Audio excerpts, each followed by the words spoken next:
And hola! We're here. We're here. Woo!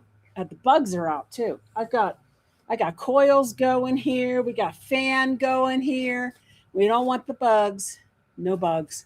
But at least we're able to sit outside. Yes, I'm struggling with the mouse today, guys. So hey. Hey! Wow, we already got a bunch showing up. It's so nice to see so many of you hanging out. That's really cool. Um, I can't imagine why they would do that to you guys. Oh, we're going to explain it. And I mean, the good thing is so far, every single appeal has been in our favor. As they should be. There's still a couple of copyright appeals that are in process of being reviewed, but I don't think we're going to have any issues with those. Well, we didn't the first time. I can tell you, Coked Up Stevie disapproves. Hey, what can I do? That's Zeppelin. Yes. Oh, Cindy. Hi, honey. Yes. Yes. AI. You know what? I have a love-hate relationship with AI. AI is very helpful when I need to use it for something that I'm researching. And most of the time it's been really helpful. Sometimes I use it to help with a video description. Mm-hmm. And the titles. I mean, sometimes the titles it'll generate 4 or 5 titles and say, yeah, what do you think of these? And we'll go, no, SEO search terms, things like that. It's been very helpful. Sometimes even with my job, if I'm struggling with a certain application at work, I'll say, okay, hey, I'm using this application, blah, blah, blah, this version. How can I get what I'm trying to get? And it's usually pretty darn good. But when it sucks, it sucks. It sucks big time. Big hairy balls is what it sucks. Tell us how you really feel. I'm baby. Just saying, when it sucks, it sucks. You know, it turns into like, it makes you wish that you honestly could say that the future and the Terminator could not possibly happen. Oh, but they could. Yeah. Especially the Terminator part. I know. I'm saying hi to everybody. If there's a really quick question that comes up or something, and I'm so glad Eunice is on tonight, guys. If you live in Querétaro, you have got to go check out Eunice's dumplings. You know, the food. She makes Asian dumplings. I always remember dumplings. Dumpling obsession. There you go. See? She has a takeout window. It's not a restaurant. You can place an order, pick it up, or have it delivered. They are so good. So I'm giving her a plug. Just saying. She's on Rappi, DD, all those things. So, And, wow, there's just a lot of people on tonight. This is amazing. Is that really you or AI? Ha ha. Haha, Sammy. Yeah, it's really us. Yeah. Almost wasn't or us. Is it? Wait, glitch. No. Oh my God. It reminds me of that scene in The Matrix, the first Matrix, where he's like, oh, deja vu. And Trinity's like, deja vu what? What's deja vu? Well, I saw a cat, and then I saw it again. Groundhog Day. All over again. Oh, hey, I love this. We don't get to see this too often. Que onda? And, yes, and again, both Terminator and The Matrix told us what will come of AI. That's right. That is right. You're right, Jeff. Oh, goodness. In the words of Don McLean, long time ago. A long time ago. I mean... And AI gets attorneys in trouble by making up case law. Well, no, this is true. I know. There is always a disclaimer that it may not be correct and you should do your research. So no, it doesn't replace doing your research. And look, I have actually corrected AI. I would say, no, you're wrong because it's this. And they'll come back and say, oh, of course you're right. Thank you for correcting me. Duh. I know. But I mean, it's that age-old saying. Yep. Shit in, shit out. So I mean, it's only as good as what goes into it. So See, look, we have another testimony. yep. Dumpling obsession. It is really good. I look. I know a lot of you don't live in Querétaro, but I'm just telling you. Oh my goodness! They first of all, she fries them. They're fried dumplings. Like I like steamed dumplings, but her dumplings they have a little bit of crispiness. Yeah, 'cause Oh my, it's- she makes all this stuff. Her is up the filling. She wraps them, fries them right there. She makes the drinks. She makes the desserts. I mean, it's just amazing. It's really good food. Mhm. So just saying. And the sauces. Ooh, the sauces. So yummy. Um, we use it for creating entire websites and apps in a matter of minutes. Yeah. And sometimes it's a big steaming pile of horseshit. Oh yeah. And it's using all the damn water and creating pollution. So yeah, you're right. And I have a friend who's using it for something else. I forget which program specifically, but I have seen this name before, this program. And the AI program that he's using is he uses it for writing code. So sometimes it writes bad code, and he'll even put in his prompts to do exactly what he says and do not add anything extra, and it still does what it wants to do. So you know.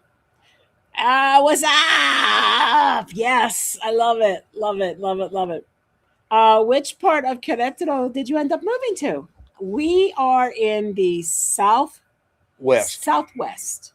We are in We're in as far southwest corner as you possibly can get. I mean, we're the state of Guanajuato is just right down the road. So yeah. it's We're in the municipality of Corregidora, very close to El Pueblito. And we're out in the country. Oh, God. Come on, Defender. Go away. Okay. So, hey, let's start with the story. We have a story. And the funny thing is, Mark, good Lord, I've got stuff. I don't use this laptop hardly anymore. And everything and anything. It did a Windows update and everything before the live. It's all these things are popping up now. always. Yeah. I mean, So Mark had this really brilliant idea. He was like, why don't you pull out your guitar? which we just bought her a new guitar. And he says, why don't you play the intro to Over the Hills and Far Away? Because that is where YouTube tried to send your favorite channel. I mean, well, and if it's not, we'll just pretend to humor us. But yeah, they basically getting ready to go to bed last Thursday night, and I always check just to get an idea of what the stats are, where the subscriber count is, where the video counts are, and everything else. And so it's just sort of my little before bed. Let's just check in with YouTube Studio and see where we're at. And it goes, no channel found. And he goes, what? And I'm like, he said it really loud. And he's in the next room. And I'm like, what? And then I go, our channel's gone. Then I go to my browser and see if I can see the channel, and it has a big thing on there about saying this channel has been permanently removed from the platform. Yes.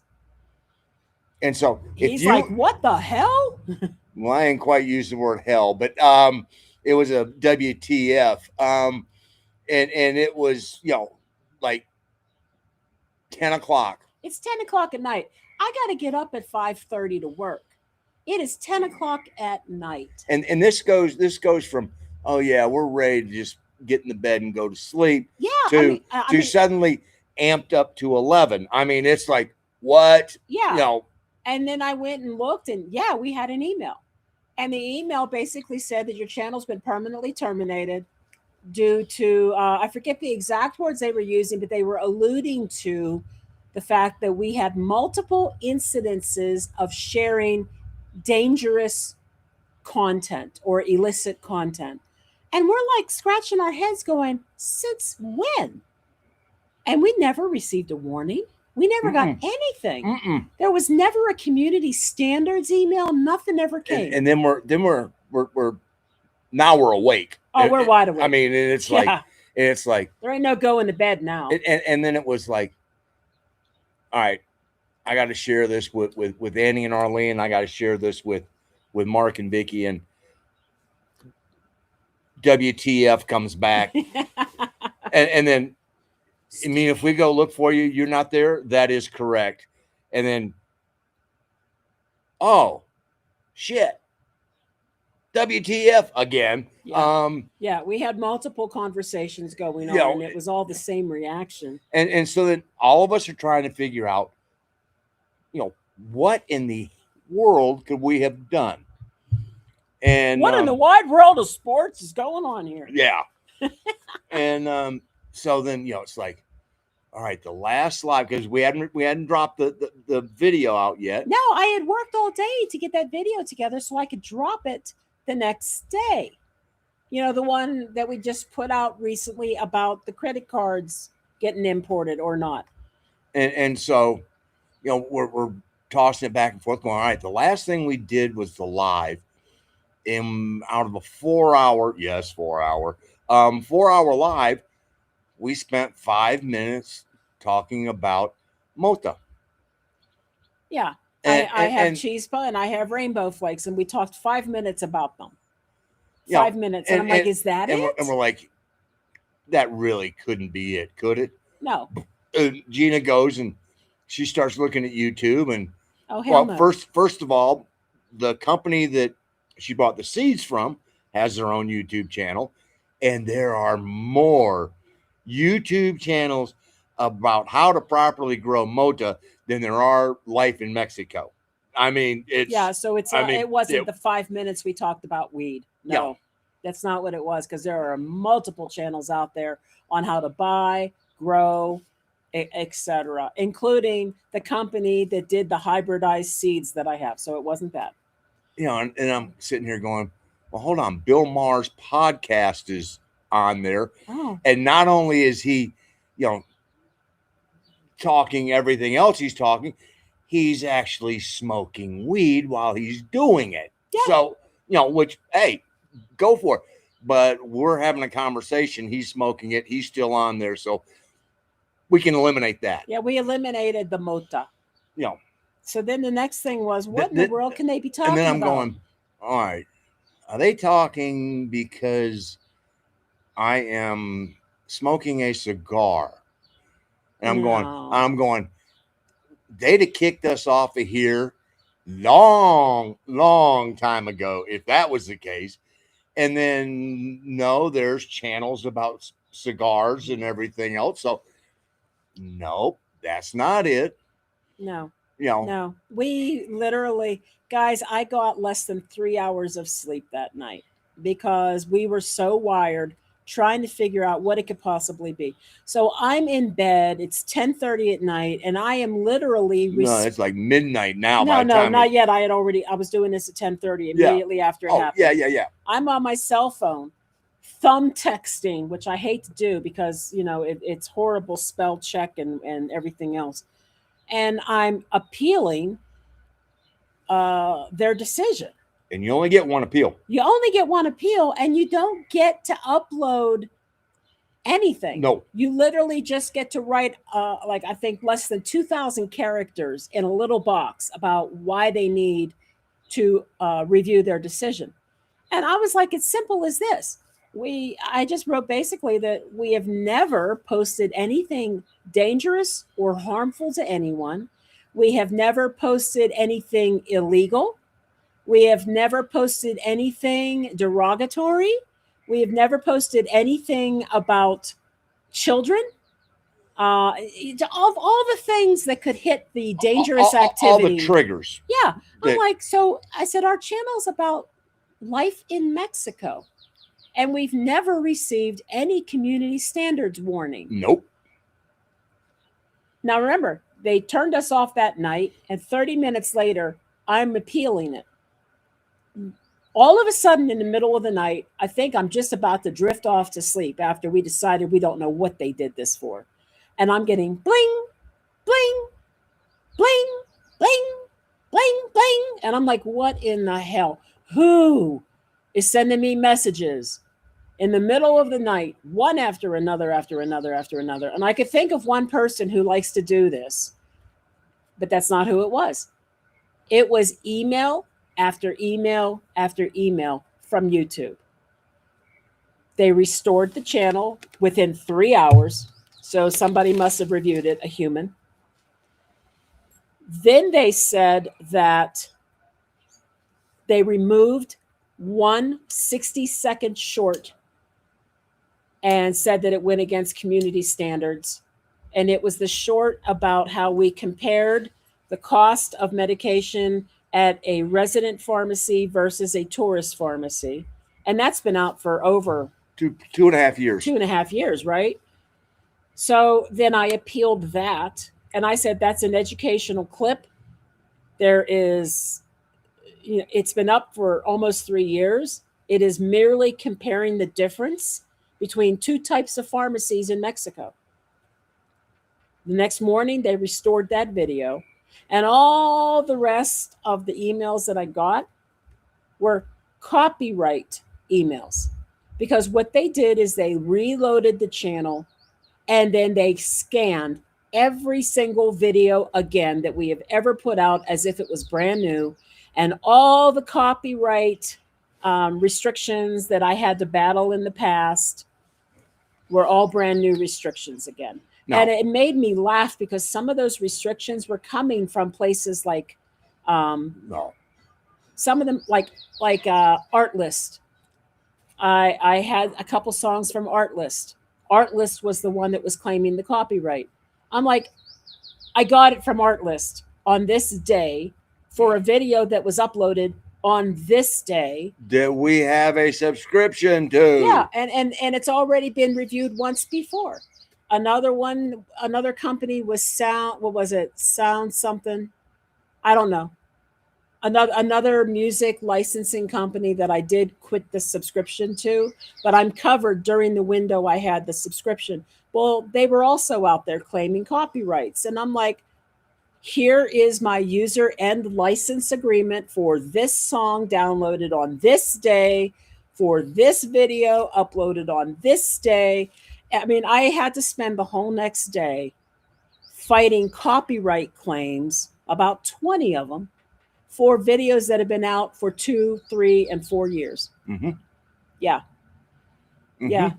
And we're still waiting for some of those to get cleared. Yeah.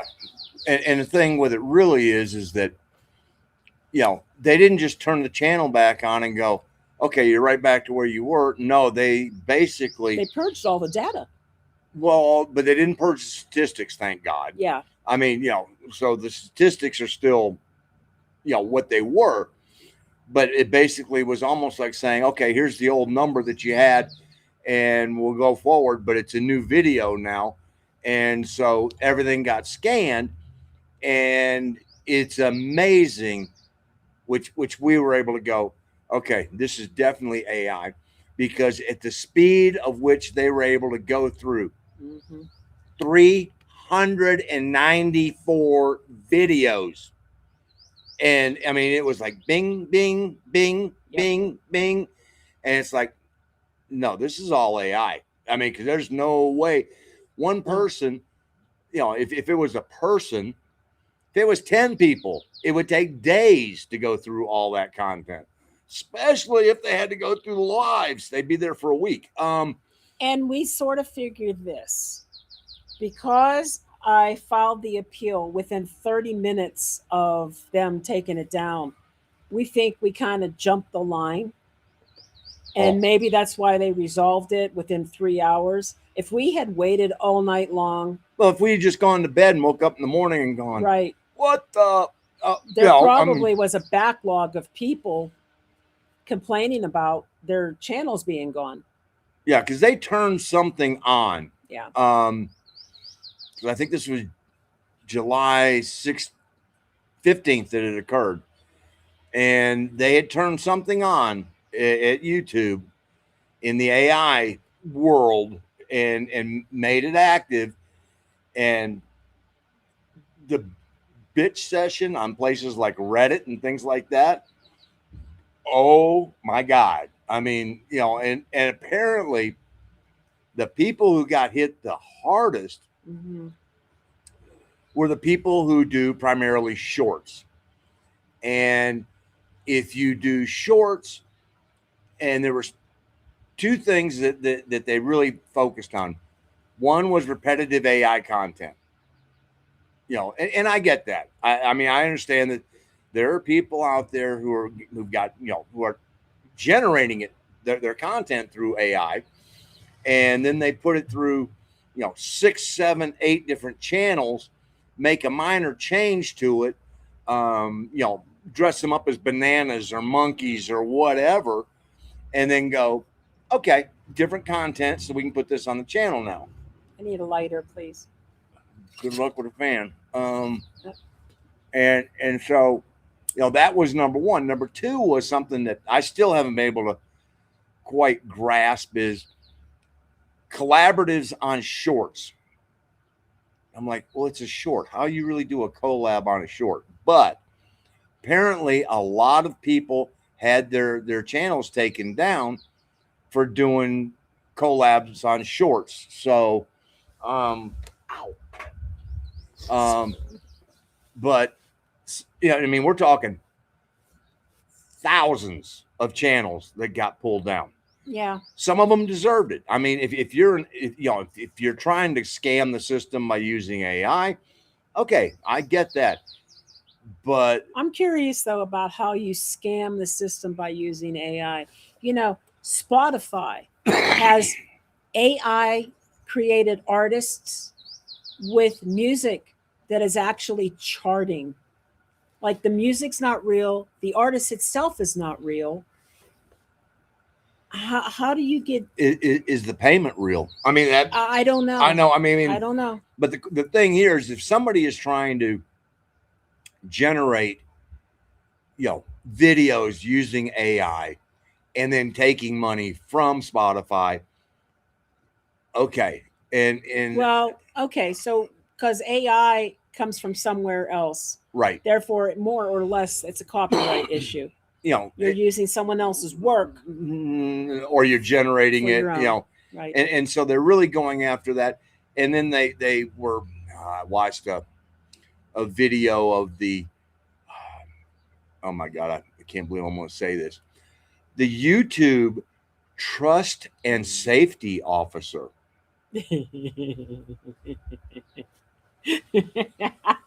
I couldn't make this shit up if I tried.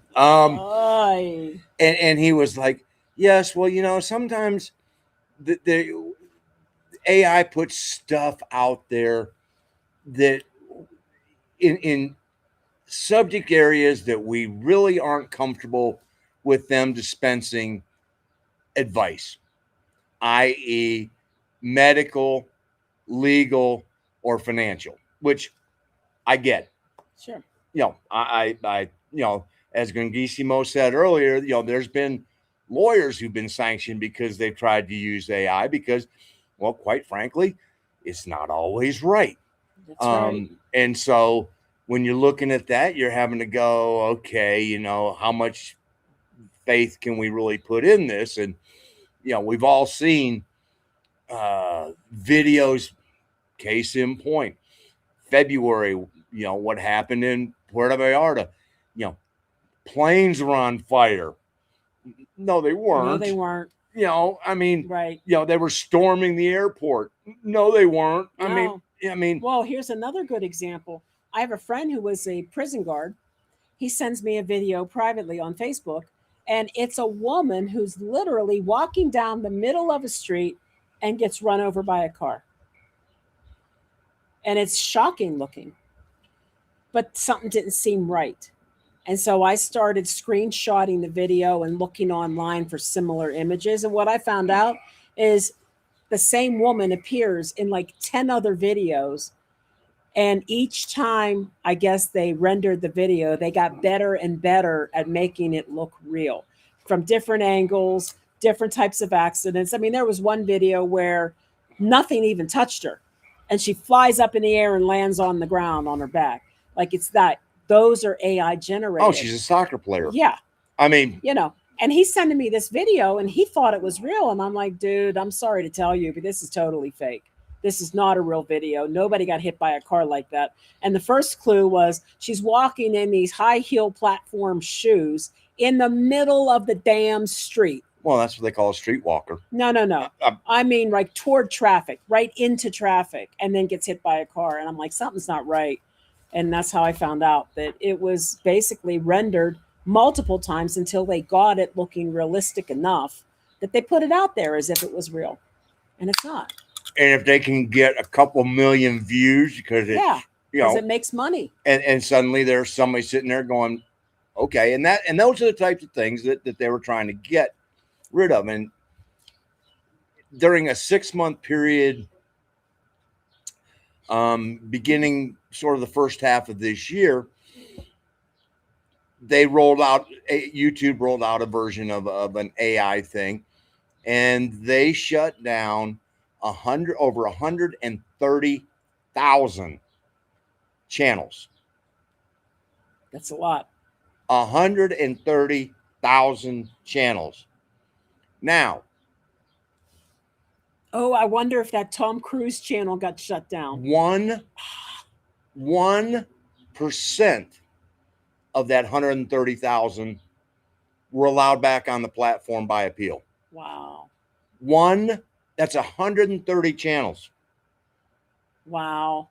No, 1,300 channels. 1,300, but that's still 1%. 1%. And so, fortunately, I didn't read that before she had done the appeal, because it, I'd have been able to make diamonds, with my asshole, because they've been like, I mean, that's just, when you start thinking about the percentages, that's scary. 1%. Yeah, I'm glad you didn't find that.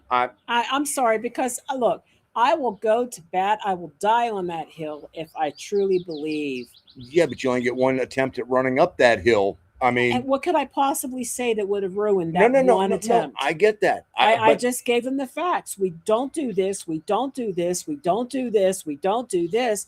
We're about living in Mexico. Why was our channel removed? And then they restored it. And then they made a whole extra day and a half worth of more work for me. But yeah, but we were very stressed out. We were very stressed out. Like I did not get, I might've got 3 hours of sleep max, and it wasn't even good sleep. And yeah, just glad it's over. We're just glad to be back. I mean, we're glad to be back. And I mean, it's the hard part is the thoughts that run through your brain. Yeah, like what did we do? Well, not only that, you're sitting here going, that's 4.5 years that we've worked on cultivating this, and this is not the way I would want to go out. I mean, it's like no, and I'm like, and it can't be because of the Mota. Gosh, there's like a gazillion channels about Mota. And I'm like, what else could it be? And that's what it was. Probably what it was that one pharmacy video. And the reason that we really came up with after we saw what they said it was, we discussed tramadol.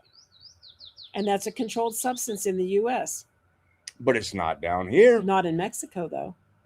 And what we were comparing was the price that you could buy it. I'm almost afraid to keep saying the word because otherwise we'll get it again. Yeah. But the price that you would pay at let's just say Farmacia Guadalajara versus one of the tourist pharmacies, a la. And the reason we brought it up was I had a kidney stone and we were flying home, went over to the pharmacy that was there at the Cancun airport and went, give me the strongest painkiller that you have. And that's what he ended up with. And that's what they gave me. And it was like, what, 5 or 6 times more expensive than what it costs at a regular pharmacy. And so that's what we were discussing was that. And that's it. and Yeah. that's what they got butt hurt over. And but they restored it. I mean, I made it clear. I said this is an educational video explaining the price differences between residential and tourist pharmacies in Mexico. That's it. Of an OTC drug here in Mexico. Right. Well, I didn't say that. Well, no, I mean, but that's what it is. So, yeah. I mean, whether it's controlled in the U.S. should not matter if the content is being created here in a country Mexico, where it is over the counter. And another really good example of like controlled versus not controlled. I always use this example. On Facebook, most of the time, I'm either interacting with friends from the US, Canada, and England. Sometimes I interact with friends who are actually from Mexico and they're in Mexico. For example, Familia Mortera. Okay. Yeah.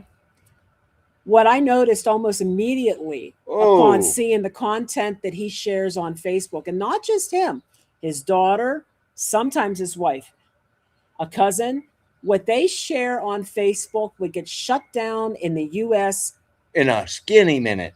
I mean, here's an example. One time I posted the album cover from Brothers and Sisters, right? From Blind Faith. Oh, that's right. Because it's got the little teen girl with the boobies on the album cover.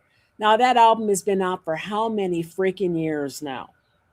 The controversy at the time it came out and how they had to do an alternate cover at that time, those days are long gone. This is a classic album with a classic cover. And I was doing one of these things where I'm just showing what albums I'm playing. And I put it up there and Facebook took it down because it violated community standards. Because it's a girl with boobies. Okay. All right, fine. But we're here in Mexico and we got Mexican friends that will post videos that have so much sexual content in them. They're like this far away from being pornography. Well, and they're allowed to have those up. I think the one that stands out was the girl that was twerking naked at the funeral. There was a girl twerking naked at a funeral over top of a dead man in his coffin. Hey, baby. I'm just saying. When it's time for me to go. But if that had been posted by somebody in the U.S., it would have been gone. But if it's posted from somebody in Mexico, it's okay. So there's like this major double standard going on. And if YouTube is going to go down that path, they can't have a double standard. That can't be happening. No, they have to realize where the content originates from. Yeah. And, and that may open themselves up to situations where and I think a lot of what they're doing is being driven by the U.S. government because it is a U.S. company. So, and quite honestly, I just read today that over 50% of all traffic on the web now is bot driven. Oh yeah, over 50%. Yeah, that means it's not even real people that are looking at. I have membership to Ultimate Guitar. And I went ahead and got the membership for a year because I bought a guitar and I don't have any of my songbooks here. And I was looking for a place that would have a large collection of chords, tablature, things like that. So I can, work my fingers back up to being a decent player again. And what I noticed is I've got, this is so ridiculous, I've got 1,076 favorites. I'm like, this is dumb. I'm going to put them in the playlist. And by the time we get to Mexican Herald, you'll have them all down. Yeah, right. Yeah. And so I decided to put them in playlists into ones that are like, muscle memory, former glory. So basically songs I used to play or can still remember to play a little. And then I have one that's all, I called it acoustic candy. And then I have another playlist called aspirational. And so I'm going through my 1,076 songs that I have favorited, and I'm putting them into these categories. Well, I'm one of these people that if I have, like, let's say I have an artist and there's 10 songs by that artist. I will open all 10 songs. Click, click, click, click, click, click, click in multiple tabs on my browser. And then I will go to each one and put it in the category. It doesn't like that. It thinks I'm a bot because I loaded 10 of them. So then it blocks me for an hour. I did finally get it done though. But yeah, bots. And they're out there actively blocking bots. That's also one of the reasons why they block your VPN, because they can't tell if it's a bot. That whole game with VPNs is whack-a-mole. I know. The VPNs try and maneuver themselves into a place where they're able to allow you to gain access to the sites you want to get to, and then the sites are up there trying to go. Sammy, and dangerous content. I know.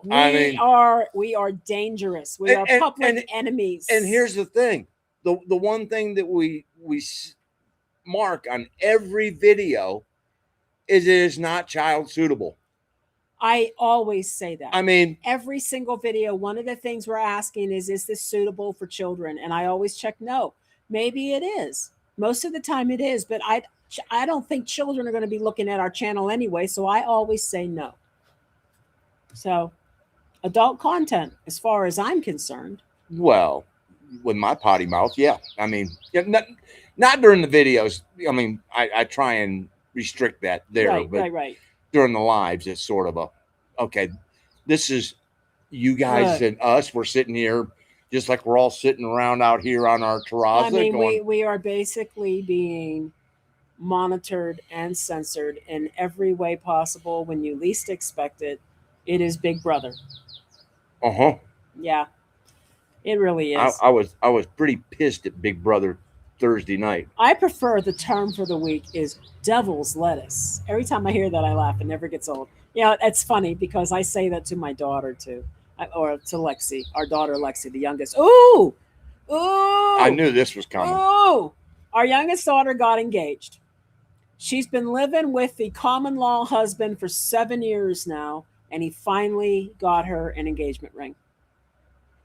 He gave her so much time that her best friend, her roommate from college, had time to create a spreadsheet of all the things that Lexi was looking for. So Lexi told Shane, said, if and when you ever decide that it's time to buy me a ring, just go speak to Kylie. Talk to Kylie. She has a spreadsheet on what I want. That is hilarious. And I was like, brother, you're not getting any sympathy from me because you gave her 7 years to do all this.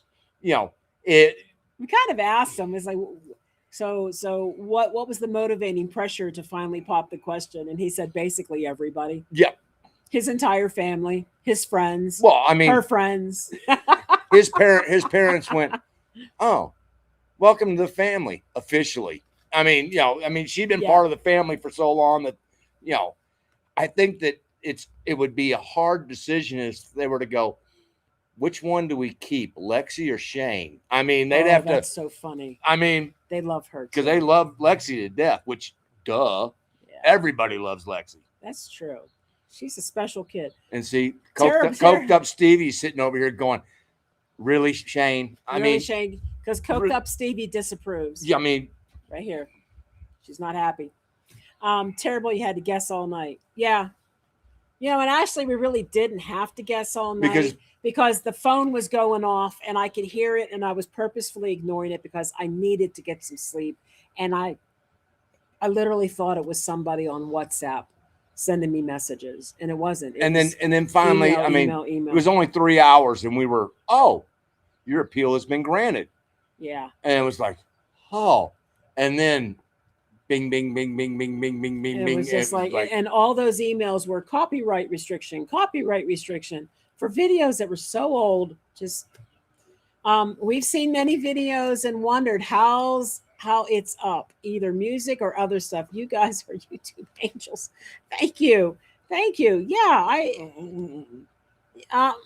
we try to be good. I guess, yeah. I mean, we try to follow the rules. Yeah, we also try and go right down the middle with the truth. I mean, sometimes the truth isn't good. Sometimes the truth is good. But, we've always tried to go, we said at the very beginning when we first put the channel out there, hey, we're not going to sugarcoat this. This is the way it is. And 394, insane. Yeah. Well, to be fair, probably 100 of those are shorts, right? Or lives. Shorts and lives. Shorts and lives. Because I think regular videos that we would normally produce is around 200 and something. Shit, it's gotten to the point where I can't keep up with it hardly anymore. I know. And I don't pay any attention to the shorts because, to be honest, that was an experiment. The short that they hit us on, I think it got 13,000 and some odd views, which, okay. That sounds amazing. That's good. I think we made $2.60 some odd cents on 13,000 views. Yeah, so shorts. Well, number one, shorts don't make money. The purpose of shorts is to attract generally a younger audience who likes to watch quick content. And it's also maybe to pull attention to your channel so that they might watch longer content. You can quickly, she did a 30-day experiment where we were like, okay, let's see if it really does, because YouTube says shorts will drive up your subscriber count. It didn't for us. Not for us, because our audience is not of that age group that likes the shorts. Brittany and Joe in oh God, something America. I can't remember right now, but they're younger. And they're in their 30s. Younger, and yeah, their subscriber count was going through the roof, and so it worked for that demographic. Yeah. Ours, you can hear the birds. They got a little quiet just now. Oh, hello, Maxwell. Hi there, little dude. Would you like to say hello? Come on. Oh, big boy getting big. Big boy's getting a little bit of meat on him. He's a good boy. We have found that he does not like zero foods. He likes them all. It does not matter. He likes all the foods because it only goes down one way. I mean, vacuum cleaner. Oh, he's a vacuum cleaner. It's one of those where you just go, yikes. So land shark. Look at all those teepees. Teepees. He's got big teepees. So, all right, down we go, because I got to finish here. That was fun. She's navigating. I'm navigating, and I need my mouse. Thank you. Okay. FYI, there have been some commercials interrupting the live stream. That usually only happens when you later post the video, not when it's live. Now it does twice so far. Yes. Yeah. They're doing commercials. I think I was able to set it for every 18 minutes and stagger it between viewers, so it's not all at the same time. I will see if I can turn it off completely. I'm not real sure. We've heard about it. I was able to go in and extend the amount of time before it shows another one. So yeah, because it's not like we're doing this going, oh, we're going to get rich off of doing a live, so let's keep going for 4 hours. So, no, that would not happen. Wouldn't a collaboration on a short be between the creators? Why is YouTube verklempt about it? I know. I mean, that's the part that don't know. That was my whole thing. Is I'm sitting here going, okay, if two creators. I will say this now that I'm thinking about it.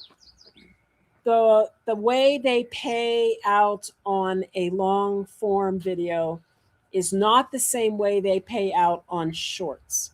It is my understanding that the income that is generated on shorts actually is split in a different way.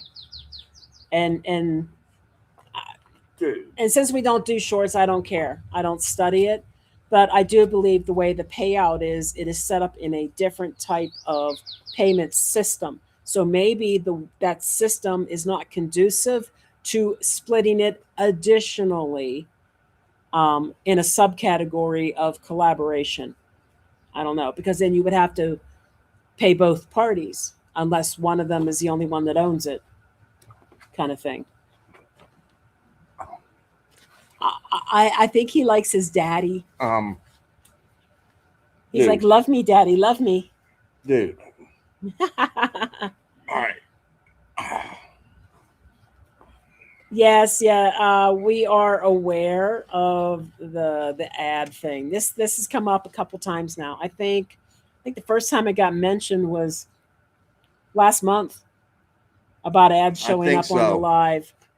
Have to investigate, because that never used to happen and it never used to be a thing. And I don't even know. I mean, I think what you're saying is typically they will show ads after the live stream was over, like a regular video. Yeah, if you wanted to go back and subject yourself to 4 hours of video and go, okay. It's a lot to do that. So I don't know. Hola Gringos. Yes, there are ads on your live stream now. I usually avoid them, but if it helps, I'll just watch them in case you really hate them. I guess I really hate them. Oh, dude. All right, I'm gonna what? Oh. Did he fart? No, foot in the wrong place. Oh. Fart might have been better. It would have been. All right, I'm gonna have to investigate some more. I'm really sorry, but my time has been so tied up, and then all this extra stress with the channel, and so it's been happening for about a month now, which means I have to go in and look at what's going on. I need the rag. Oh, I have to go in and look and see what's going on with these lives, because I noticed that they've changed some of the columns and the tabs. So they do that stuff. And then, of course, I never have time to read their "we've made changes" newsletter or videos, because most of the time their changes don't apply to me. But apparently this does. Hi, dude. Okay. Adult content here. Unbelievable. I know. I know. My wife continues to censor me, just saying. Oh, goodness. Mine gave up. Congrats on your daughter getting engaged. Oh, thanks. We're really excited, and we really do like him. Oh, yeah. We've liked them. It's just been one of those where initially, when I would ask her, after they had lived together for about 3 years, I would ask her, I said, are you guys planning on getting married? Because, I'm kind of hoping maybe we'll have some grandchildren and stuff like that. No pressure. And initially she was like, we're not going there. We're not ready for this yet. Okay. Then it was, don't you think I want to? I'm not the one. He knows the answer if he asks the question. It was like in a matter of another 3 years, it had changed to, don't you think I want to? We knew he was a good guy when Lexi had the gallstone situation. They weren't living together yet. And no, I mean, they just started dating, and she got hospitalized to have a gallstone surgery, and she was in Burlington, North Carolina, and we were outside of Asheville. And she was going to college. She was at Elon, and we were 2.5 hours away, and so, drove her over. I drove back, went to work, pick her up, and he stayed the entire time with her. So, it was like, all right, he's a good guy. Yeah, he stayed all night with her. We had never met him before. It was the first time we had met him. Yep. And he was with her all night. Okay. What just happened? I don't know. The lights are still on, so it has to be with the fan. Maybe there was a timer or something. Hey, Romy. Hi, Romy. Hey, Romy. Yes. Good to see you too, and you're back. I know. What a shock, right? You can come on anytime you want and talk about how I look. Of course, right now I need a haircut really bad. Oh, and I got some hair dye, so I'm going to be doing my hair again pretty soon. But I need a haircut. It's too long. It's too long. And what happens when it gets too long is I start hacking at it in the front. You know, I can do your hair easy. I have a barber. I know you do. I don't.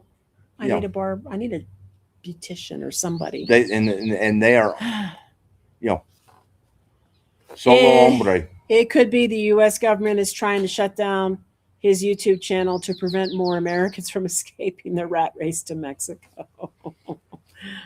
We don't know. We don't know. We just know that apparently this AI, the AI right now on YouTube is so exceptionally good that it doesn't just look at your transcript that you submit. It scans your videos and creates its own transcript and it studies that. Like that. I will upload a video sometimes, and before the video is even completed, I already have a copyright warning. I'm like, how can I have a copyright warning? It's not even done uploading. Nope. That's how good it is now. And that's how fast. Or bad, depending upon. Well, how fast it is. Yeah. Is what I should say. Love your terrace in the background. Yeah, your tomato plant is thriving. Yes. I picked five tomatoes last night that were just starting to blush a little bit. If they have a little bit of softness to them and they're just starting to turn color, I pick them off and I let them ripen in the kitchen on the counter. They are ugly as sin. They really are ugly. They tend to be very ugly tomatoes, but I got to go rescue my slipper. Oh no. Sometimes the ugliest things are the tastiest. Sometimes tasty things do not come in pretty packages. Oh, so funny. But one of them is as big as the palm of my hand. I can hold it in my hand. Well, palm and fingers. It's very, very big. And I noticed that the earliest tomatoes I had were right in that window between dry and rainy season. So what happens is the outside grows, and then the rainy season hit, and they get a lot of water, and then the inside grows, and it causes splits along the top. As long as those splits are healed over, the tomato's fine. But those splits in a young tomato can offer an opening for insects to get inside. So I did throw away 3 small ones earlier in the season, and 2 or 3 of the 5 that I picked have splits on the shoulders, but they're going to be great because I've already eaten one that I picked about 2 weeks ago, and it was outstanding. And in those areas that had the splits, I saved a whole bunch of new seeds. So now I got seeds drying out, and that will be for next year. And we will grow some more. Congrats to the couple. Happy engagement. Thank you, Annie. I have to tell you, this is so funny. I don't like to talk on the phone. She doesn't like to talk on the phone. We have this mutual understanding that texting is perfectly okay, or sending messages on Messenger is perfectly okay. Well, we're sitting at dinner. I got a mouthful of food, and I see video call coming up on Facebook Messenger. And I'm like, video call? And I open up the screen, and all I see is the ring, hand ring, and I'm like, oh, and I'm so excited. Well, she recorded that. And then she put up a video on her page. Her dad's reaction to the video call, my reaction, and then her sister's reaction. I am like the only one that was like freaking out with excitement. Everybody else was like, oh, that's nice. And then her sister's like, yeah, I kind of figured. If you guys ever watch the show Daria, that's our oldest daughter. But she's like that. Yeah, I kind of figured. Like, shit, your sister's getting married. Don't get excited or anything. Anyway, We don't know when. Next year, maybe. She's not even sure yet. Just the simple fact that she's got a ring is a big deal. Was it on timer? Maybe. That's good. Just leave it right there.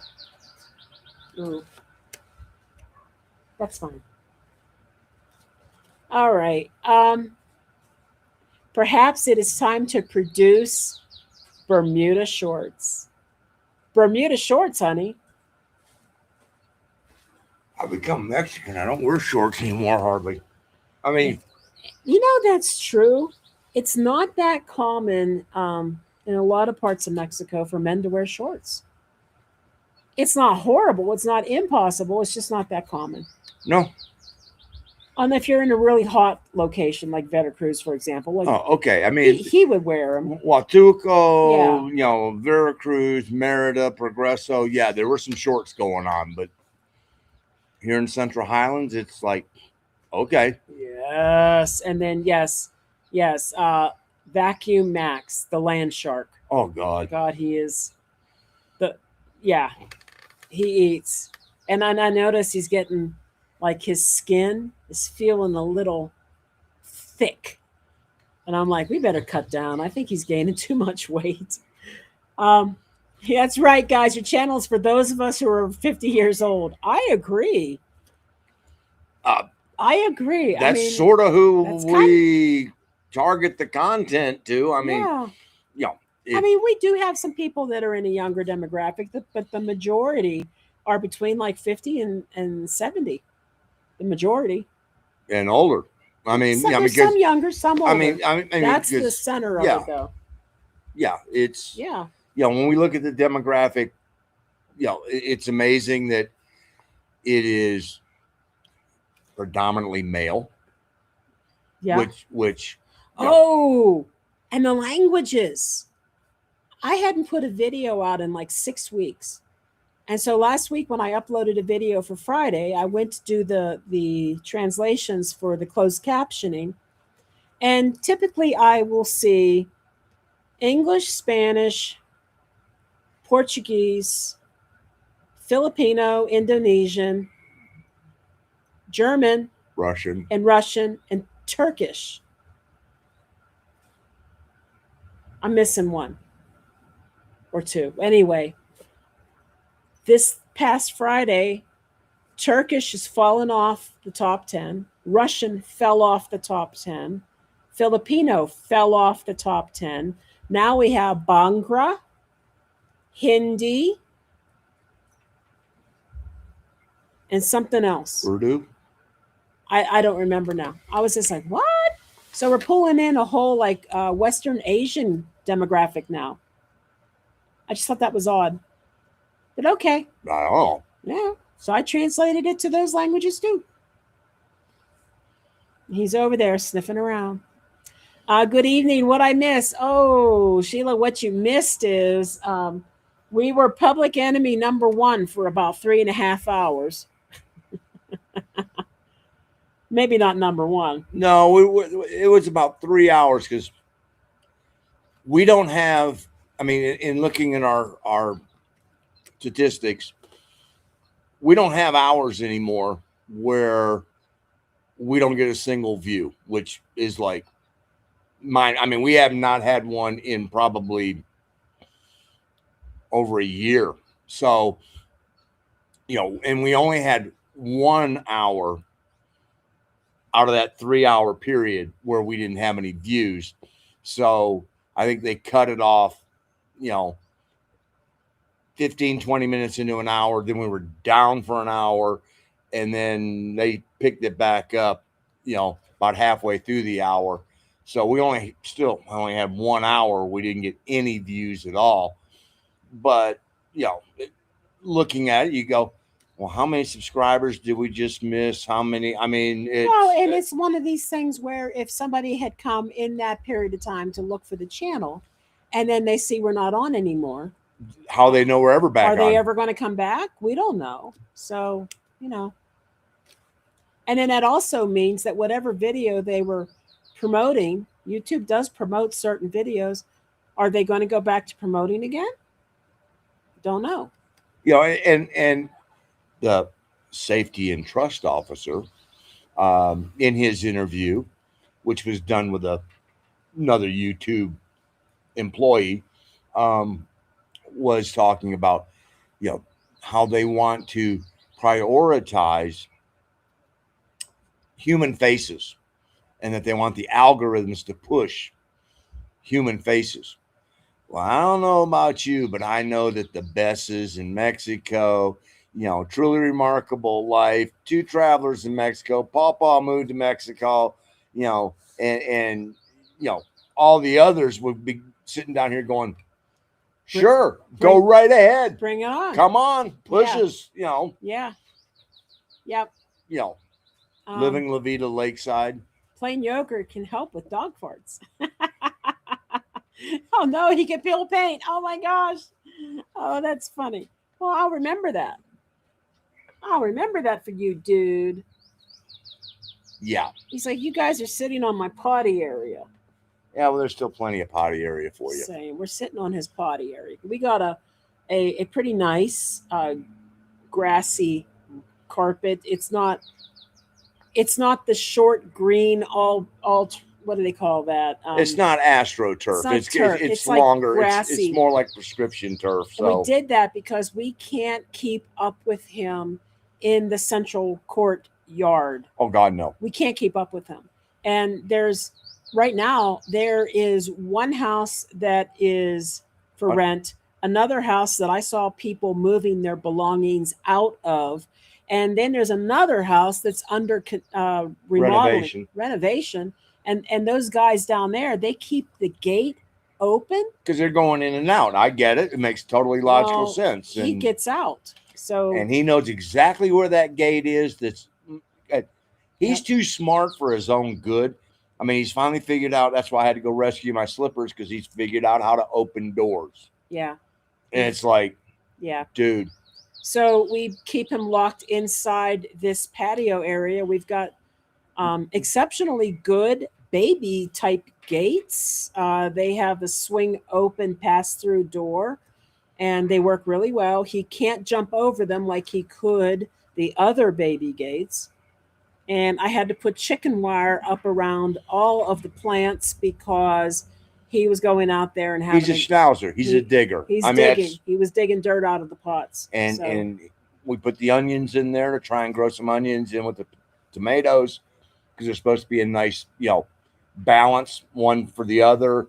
And he was having no part of the onions being in with the tomatoes. He was like, and he can't. They can't have onions. So he's pulling them up and then he's chomping on. I'm like, no. So I pulled the onions out, put them in their own container, put chicken wire around everything. So far, so good. But he's getting better. This carpet area, this is his bathroom area.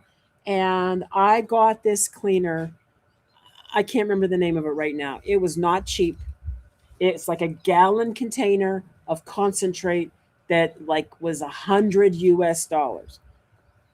But I got it because it makes up an entire gallon of cleaning fluid with 1 tablespoon of this cleaner. And it's used by veterinarian clinics, animal shelters for their kennels and everything else. And it does a great, great job on the smell. Yep. It's really, really good. She's a lot more aroma sensitive than I am. Oh yeah, I can sit out here. I can tell you every 7 to 10 days, I know it's time to do it. But this is his little potty area, and we're using it right now, so we're on it. Yeah, we have not had, knock on wood, too many accidents in the last 2 weeks plus. So no, he came out here and did his little number 2 this morning, and he must have still had an itty bitty little bit that was still hanging on. And he went inside, and I found like a little tiny turd inside on the other side of his little door. Cleaned it up, enzyme down, everything was good. Most of the time he's fine. He comes right out here. He's in and out all day. He's got freedom to come out here anytime he wants. So I think that's great. Which means he can bring anything that he steals, because he is a little thief. I mean, underwear, socks, shoes, slippers. I mean, he doesn't chew them. No. He just steals them and deposits them somewhere. And then waits for you to discover it and then think it's now a game of keep away. You know, and it's like, I smell daddy in these shoes and I like daddy, so I'm going to take these shoes.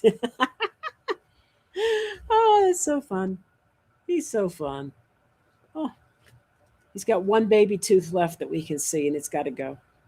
There are several channels that generate AI videos by copying my resort footage and putting the AI voice over it. Yeah, we've heard you talk about this before, and that YouTube was doing like really nothing to stop it. I don't know if anybody uses our content. I mean, I've done some pretty nice drone shots of places. Maybe somebody does. I don't know. I don't even look. Nope. I mean, it could happen. Think about those ones I did out of Manzanillo. Those are pretty nice. Yeah, and Yeah. Manzanillo and Huatuco as well. The beaches. The Sumadero Canyon. Yep. Yeah. I don't know. They do though. I know people steal that stuff. Well, I mean, I've done the complaints, but they won't shut them down. Yep. We had the same issues with you know. Hey, cuties. Gina did the big drawing of Genesis. Oh. And also she did one of Stevie. And those are the two that tend to just show up on T-shirts coming out of China. You know, and I had somebody steal my Phil Collins drawing twice. Yep. And print them on T-shirts. Yep. You know. So I stopped. There was I can't remember the name of this site anymore, but DeviantArt. DeviantArt. Yep. A lot of artists would put their stuff out on DeviantArt, and I took all my stuff down, because if I would share stuff on DeviantArt, stuff like that would happen. Gone. You know, so I just took all my stuff down and I quit DeviantArt. I thought it was a good way to get exposure and maybe even get a commission or two. And yeah, I gave up on it. So it is what it is. One day I'll have enough time to do all the things I like: crochet, draw, play guitar, genealogy all day long. 5 more years. 5 more years. And that'll be me. Hello from Sandra and Blanca. So good to see you. That's really awesome. Thank you for joining us tonight. Let's see. As long as the tomatoes taste good, who cares if they're ugly? That's exactly how I feel about it. Maybe Stevie doesn't care, but I do. I can't tell what the hell it looks like when it's under 4 or 5 slabs of good bacon. No. And some lettuce, and you know, it's like, okay, you know. I'm telling you, and there is another very close variety of tomato. I forget the name that it goes by, but these heirloom Cherokee purple tomatoes really are some of the best tomatoes I have ever tasted as far as flavor, full flavor, some sweetness. It's just really good. Very good Makes tomatoes. an outstanding BLT. Yes, it does. Even a plain tomato sandwich. That's what I did with the very first one that we picked. And Mark was like, we could do some BLTs. I said, honey, there's not enough here to do a BLT. And now that we have enough, yeah, I have to go in tomorrow morning and have oral surgery. And it's going to be a while before I'm able to bite into something. So, yeah, I should have said welcome and ugly one. That's all right. And we could talk about your oral surgery coming up. It's hard to find a man good enough for daughters. Yes, he's good. He's a good guy. Yeah. And we're really happy about it.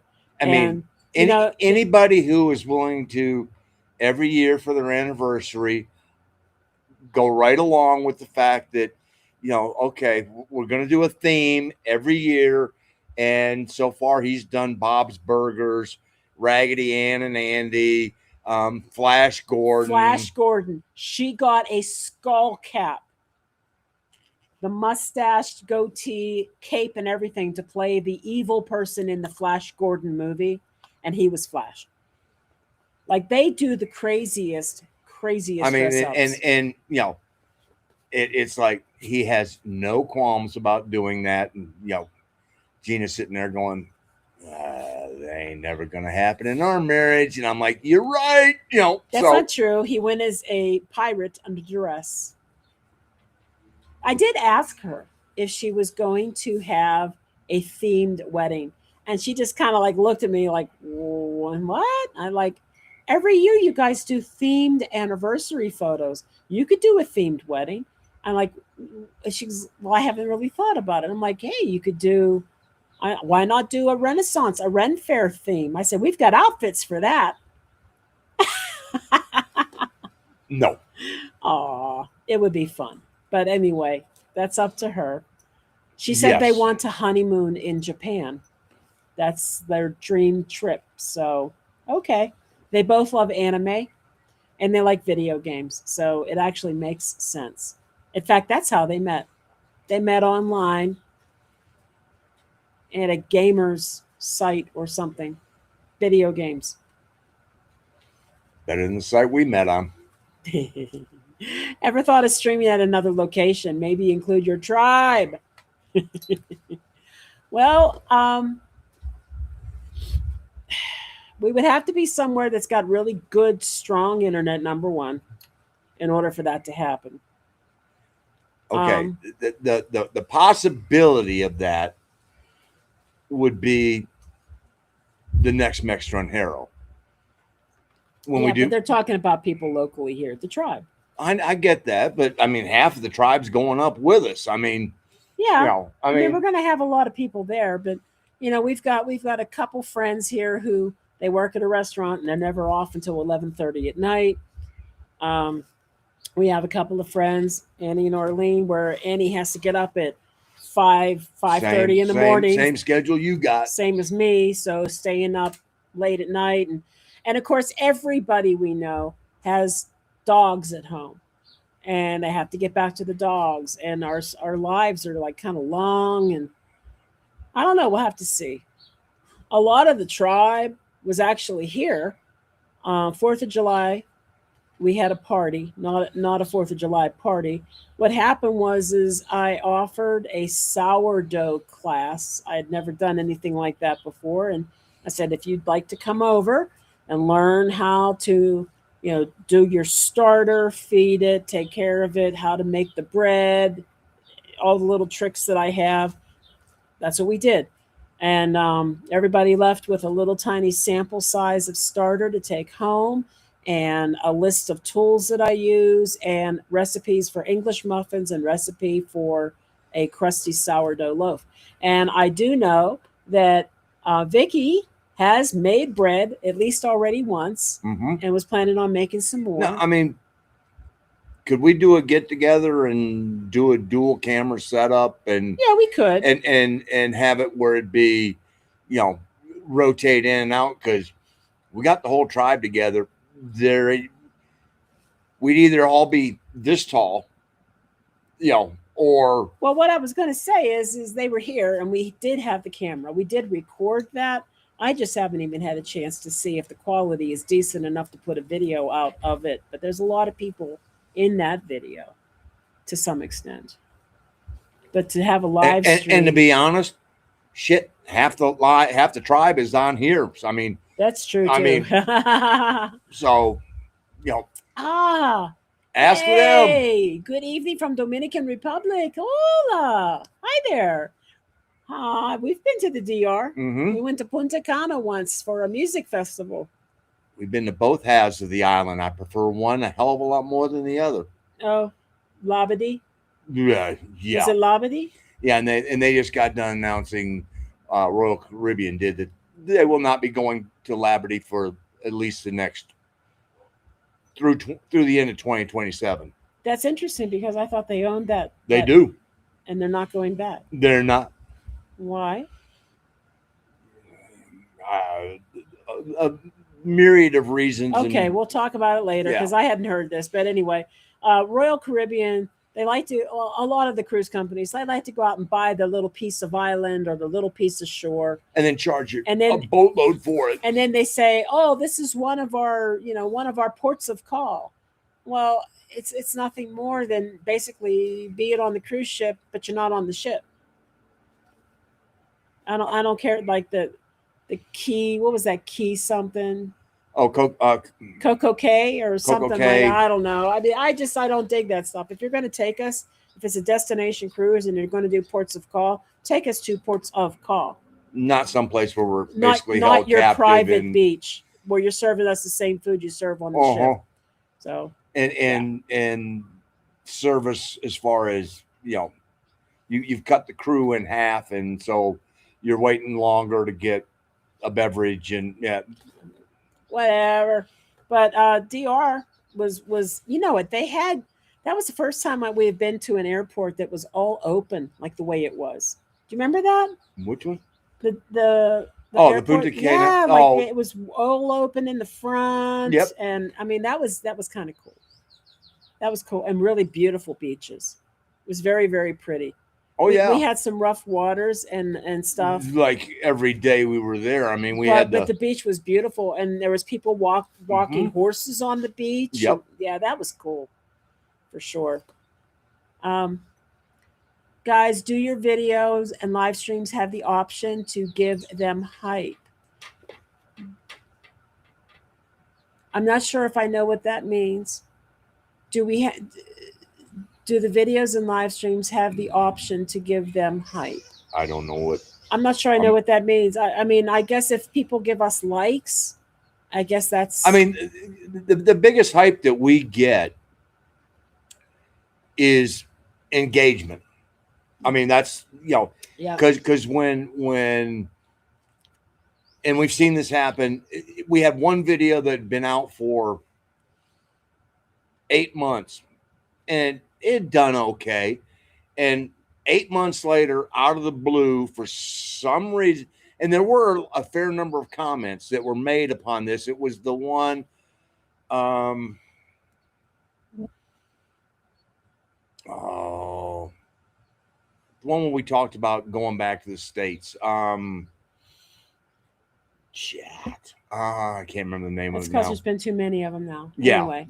but it was cruising along, maybe a little better than normal, but a lot of likes from the people who had watched it and a lot of comments. And then 8 months later, it got pushed by YouTube and it just went woof, and now it's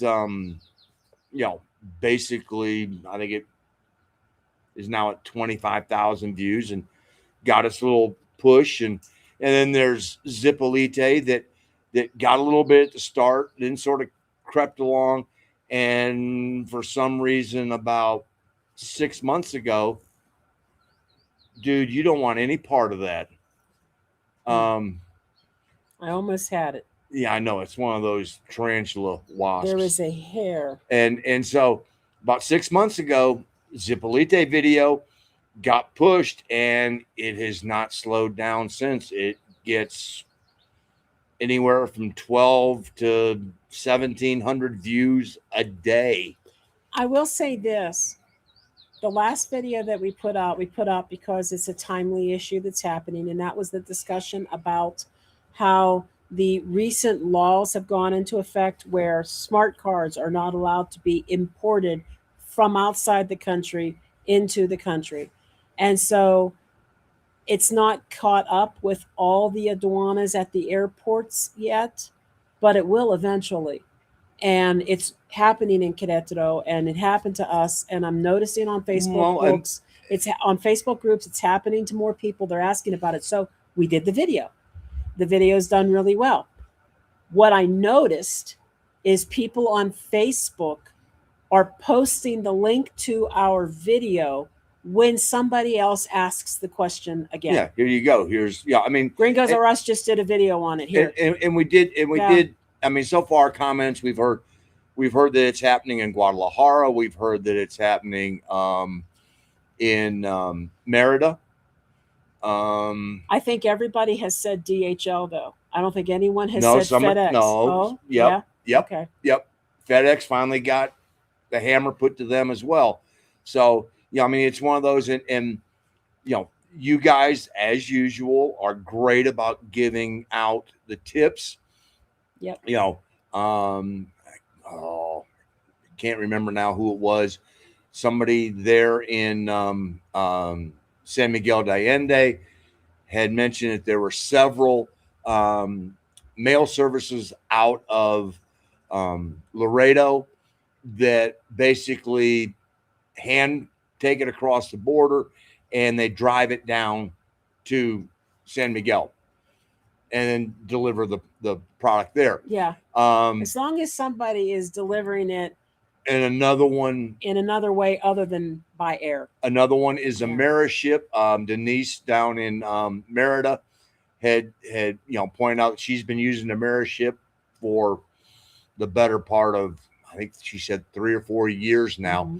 And they do the same thing. They cross the border in Texas, get someplace and then go, okay, pull into a FedEx or a DHL and go, And we've also heard people say, if you don't open the mail and you just forward the mail without it being open. They said that the customs people are a little less eager to open unopened mail. Yeah, if the mail's already open, of course they're going to look. Yeah, I mean, but they're saying if you don't open the mail and then have it shipped, that might get through.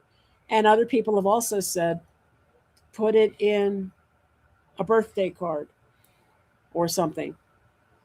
Well, yeah, and then like if we were to have our youngest do it, I would say, okay, do a birthday card, put a stamp on it, mail it to yourself, and then mail it to us.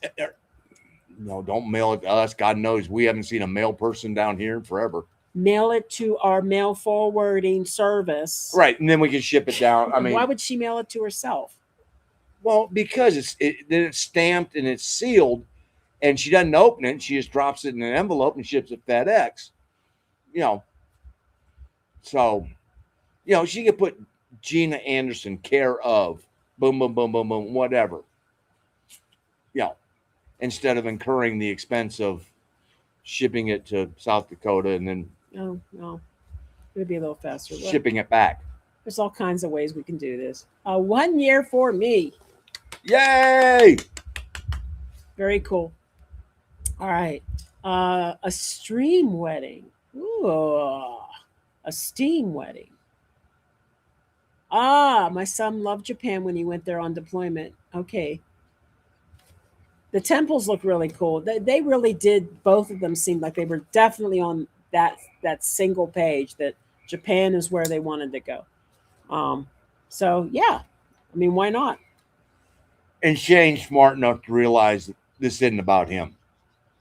Well, I mean, he wants to go to Japan, but no. I get that, but the wedding, he knows that. He goes, yeah, this isn't about me. Yeah, I actually said to him, Shane, I'm so sorry, but this is not going to be about you. It's all going to be about her. It's just the way it is. It's always about the bride.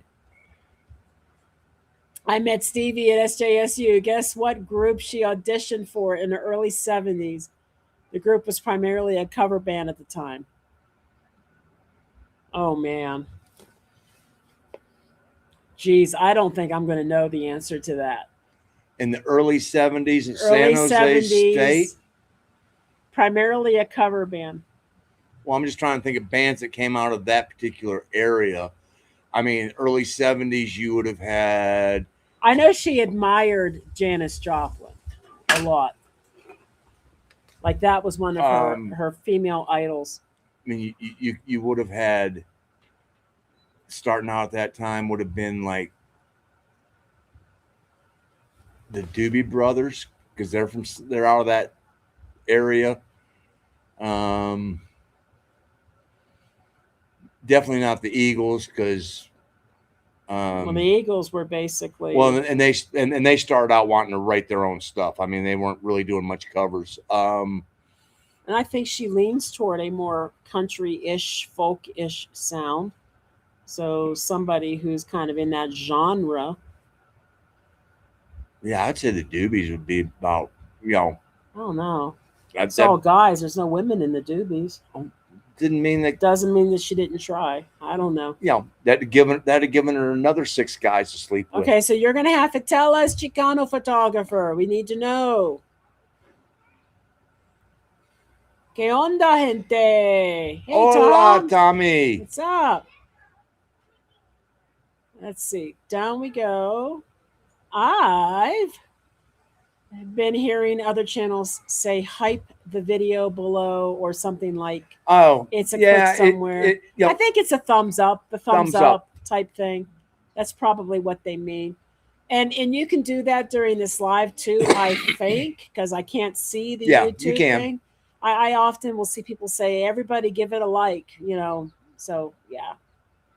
No, definitely wasn't Santana, because Santana by the early 70s, they were already cranking out. They were on their 4th album, because their first appearance was Woodstock. So okay, he's going to bark now because the children are out. So far, I've noticed that you can hype videos if you're watching on your phone. I think I have to pull it over in order for the hype to show up. Interesting. Like, I don't know if I've ever seen the hype. How can I do a channel and not know what the hype is? I'm feeling kind of dumb. Feeling a little dumb. A little bit. The best thing 100 years ago in the Dominican Republic was buying these huge wheels of Gouda. Oh, and Presidente beer. Great country with nice people. Yeah. Sorry to hear about you too. You know what else we got when we were there? Pretty sure it was it Punta Cana? No, it wasn't. It was someplace else. Cayman Islands. We got a lot of rum cakes. Oh my God, they were so good. We were at the Cayman Islands when we did that. My dad lived in DR for decades. I went to visit him in 91, and he was very famous. And then at the time, yeah, he knew the president back then. I opened up for Tiffany's, which was the first day. Wow. Arlene, you've got stories. You got stories, girl. You do. They opened, and my stepmom got me like 6 TV shows. I was at El Show de Melodia. I'm having a hard time reading. Wow. Awesome. We had a great time in DR. I thought the people were great. And you know what? I'm still friends on Facebook with our bartender. When we were in a DR, we made friends with the bartender there, and Snoop. Yeah. And we're still friends. I thought he's not at the same place where we had met him, though. He's at a different resort now. But yeah, we're still friends. He's awesome. On cell phones and tablets, in the comments section of your video, if you scroll, you'll find the option to hype the video. It helps the video get more views. Hey. Wow. Thank you. Well, and does this only happen with the lives? I'm guessing it's any of the videos then. That would make sense. I wonder if you can see it on a Windows, like a PC format. I don't know. I'll have to investigate that and the commercials. Oh, dude. I got to do both. Hey, dude. Yeah. Yeah, Arlene's daddy was famous, and Arlene was too. Yes, she was. Maxwell's getting to be famous too.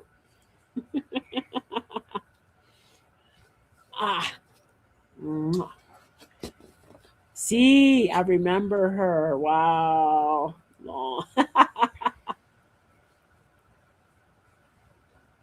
Fleetwood Mac. Now, wait a minute. She didn't audition in the early 70s. She was only let in because they wanted Lindsay, and Lindsay went, if you're taking me, you're taking my girlfriend. Yeah, see. Because they were at Studio City, and Fleetwood Mac was recording along with Buckingham Nicks was recording. Yes, and they were doing their first, their only album. And I think the song that Lindsay was working on at the time was Frozen Love. Mick heard it. They had just lost, was it Bob Welch? Yes. And they were looking for a new guitarist. And Mick was like, he wanted to offer the guitarist role to Lindsay. And Lindsay's response was, basically, we're a package deal. We come together as a package deal. So, boom. All right. Yeah, there's a great documentary on the soundboard from Studio City, and that soundboard, dude. Oh, the documentary. All right, so Dave Grohl. I was going to say Foo Fighters. When they finally decided they were going to close Studio City, and when you get a list of all the great albums that were made at that studio, you just go, damn. Yeah. They were closing Studio City, and Dave Grohl from the Foo Fighters went, I want that soundboard. It's one of the only surviving analog soundboards left. And he took it. So he built a custom studio in his home and had the dimensions set up just so they could drop that puppy right in there. And, you know, he was in hog heaven with that because he was like, this is history, you know. So, woo, baby. Is it called Studio City? Yeah, that's what it was called. I'm not sure what the name of the documentary is. No, but I just wanted to make sure that's what it was actually called, was Studio City. This doesn't sound right, but for the videos where the content is being stolen, could you maybe put a watermark in one of the corners during editing? Yeah, you know what, you can, but guess what else you can do? You can remove the watermark. AI can take that watermark right out of there. Yep. You know, I have Photoshop, and Photoshop is able to basically take an entire section of the image and completely replace it. It's with scary. Whatever you ask it to replace it with. Sometimes it does a crap job. Most of the time it does a good job. And one of the best things that it has done is I had an old photo from the 1940s of my grandma. And the photo had been bent, cracked, and torn. And I took a scan of the photo. And so any place that it wasn't lining up perfectly, well, that's what I got in my scan. And I was able to use the AI portion in Photoshop to totally align that one piece and complete everything so that it looks like there was never a tear. And I don't mean scratch removals. I mean, like, sometimes you have scratches and tears and you can just take a tool and just remove that tear. No, this actually needed to be shifted and moved around, and it just did it like it was never there. Yep. It's pretty cool. Okay. Stevie, before attending the Fleetwood Mac concert. I met Stevie before attending the Fleetwood Mac concert. Okay. Fleetwood Mac was bad. She was apparently auditioning. I mean, the Bob Welch year, the Peter Green years were innovative. I mean, a lot of people don't realize this, but Black Magic Woman is a Fleetwood Mac song from Peter Green. Yeah. And you know, yeah. And totally different. Totally different sound. So was Oh Well. And then Oh Well also came from Peter Green. Yeah. And I think that Bob Welch's biggest claim to fame with Fleetwood Mac was Sentimental Lady. Sentimental Lady and Hypnotized.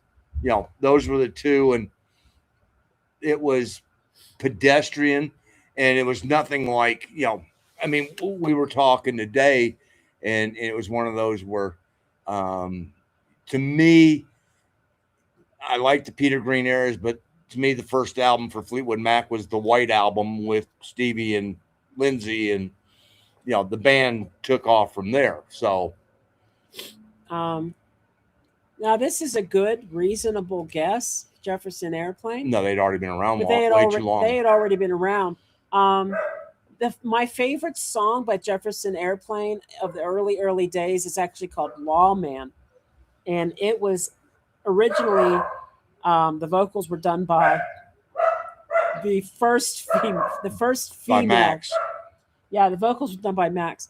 Lawman was sung by the original female singer, and she left. I can't remember why, and that's when Grace Slick came in. Now I think Grace Slick does an okay job too, but obviously she became the female face, Well, and I mean, let's and be pretty for real. much the dynamic, the Yeah. power dynamic of that band. I mean, can you imagine White Rabbit without Grace Slick? Well, I mean, and she wrote that. Okay, dude, what is it? Max. What in the world is he barking about back there? I don't know. He must have seen a rabbit or a cat or something. Yeah, perfect time for this one. I know. Your dog is quite feisty. Yes, he is. Oh, Yes, he is. And he's been doing really, really good for weeks now of not humping people. And for whatever reason, this week, he's got into I need to hump mama's arm while she's working not mode. me. He's figured that part out that I'm hetero, Yeah. so I mean, he gets up on the bed behind me and he will stretch his entire body out until he is leaning up against my office chair. Then he wraps his front paws around me and he starts bouncing on the bed. And I'm like, no, like he just started doing that again this week. And I can't wait to get him neutered. But the vet here seems pretty set on not doing any neutering until he has had every vaccination. His next vaccination is rabies at 6 months. which is next month. Excuse me. Something's. Salud. Thank you. And then I think she doesn't want to do it until like 9 months or older. I don't know. I don't want this to become learned behavior. No. I don't want him to just be, permanently marked with, hey, humping somebody's arm is a good idea. I'm talking Yeah, about we're talking you. about you. Talking about you. I see you. He's just like, whatever. Oh, my. Hey, I remember the first time I forgot how to speak English. I know. Oh, that's too funny. That's funny, Tom. I remember once when I was an exchange student in the south of France, there actually was a time where I started dreaming in French. I was only there for like a month, but I was dreaming in French. I have not had that happen. In the years that we have lived in Mexico now, I have not had a dream in Spanish yet. Have you? Yeah. You have? Yeah. Ah. Now, I saw where Tommy had posted a comment on Two Travelers in Mexico about how he appreciated them hosting Mexican Hero and everything else, and he's not sure if he's going to be able to come. And then it was, I'm going to send Lauren in my place if I can't make it. And I'm like, I was going, oh, I was worried about Lauren in the crowd that we have there. Then I went, the hell am I thinking? She knows Tom. So, yeah, she's going to be fine. She'll be fine. Yeah. I mean, Friends with Tom, you'll be fine. if she's friends with Tommy, then, yeah. Hi, Willie. Hey, Willie. Guys, it's Willie's birthday this weekend. Yes. Happy birthday, Willie. Feliz cumpleaños. Or we say, Feliz cumple. I did the watermark with my logo in the corner, and they still stole my footage. Oh, absolutely. And pixelated it. Yeah, it's nothing. It's nothing to remove or obstruct. Yeah, there's all sorts of. They can crop it. Yep. You just tighten it in, and it's gone. And you don't really want to put it in the middle of your image because, that's distracting when you're trying to watch the video. So it really is a no-win situation with the tools that are out there today. I mean, they want it. It's basically like saying, you know what? A lock is there to keep an honest man honest. Bad man, still going to do what they're going to do. You can request the hype feature from YouTube, or it might only appear if you have a lot of subscribers or your videos have had a lot of views. Sorry, guys, I don't know more about it. No worries. It's No, our gave it's it- our responsibility. Yeah, gave us something to look for. We need to look for it and study it more. I leave most of that biz up to him, but something like that, maybe I need to look. I don't know. What she's trying to say is I'm limited in my scope, and that's accurate. I mean, Not really. I mean, you do a lot. just You're the one looking at the analytics and everything else. hey, I'm the one that caught the fact that we got kicked off of YouTube. Exactly.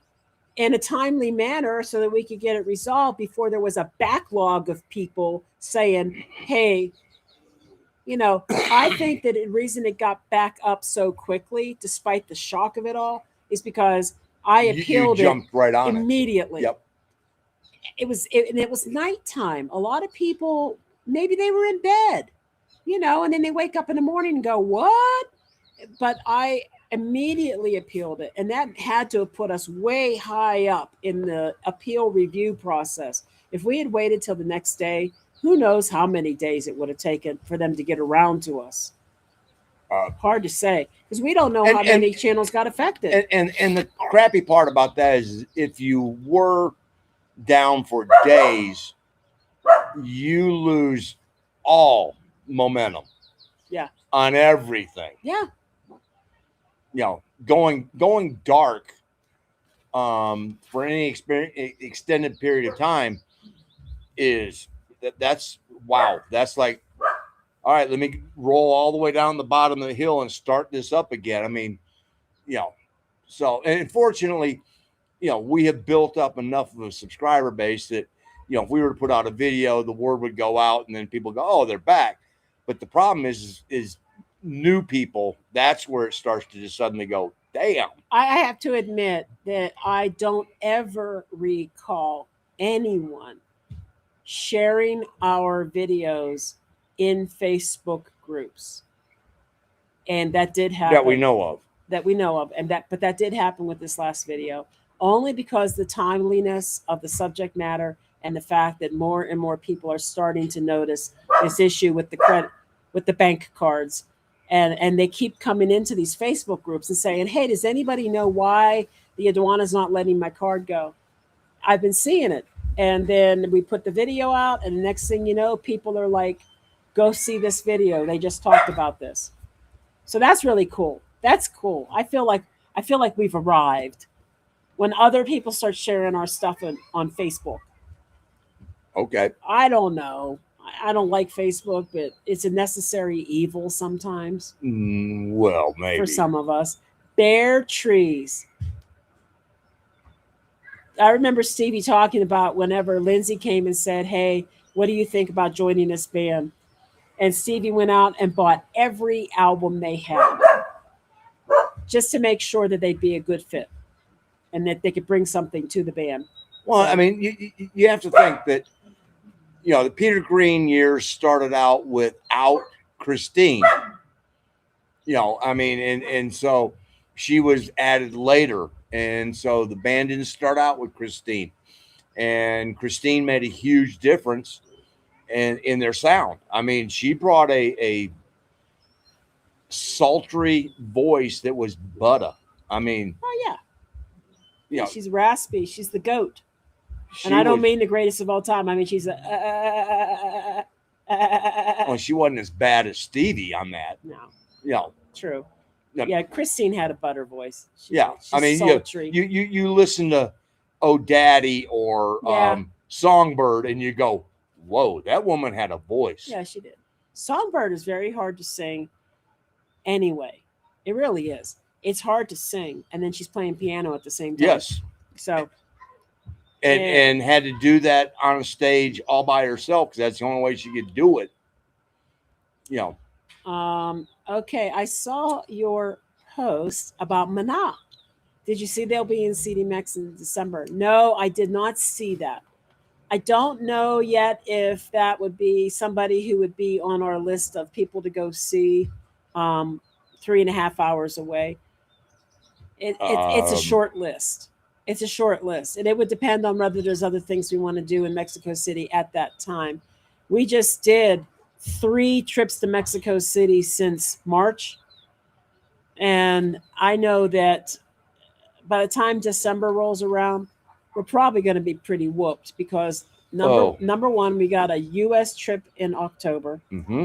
We have our we have to get Permanent residency. we got to get our address updated here, and we have to do permanent residency and get our driver's license. Getting our driver's license all in November-ish, and then we're importing our car. Yes, we've already started that process, Yeah. and we're going to be pretty busy. And I think December, if we're not still busy doing all of this, we're just going to be dead tired. And then we've got also in November, we've got our Thanksgiving dinner that we do, and then we have the trip down to Arlene's sister because another trip to Mexico City. So yeah. And then January we have one big holiday. Big holiday. Woo! Yay.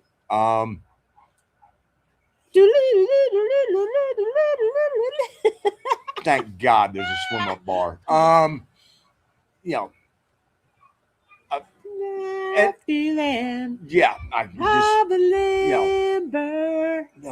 When the telephone rang.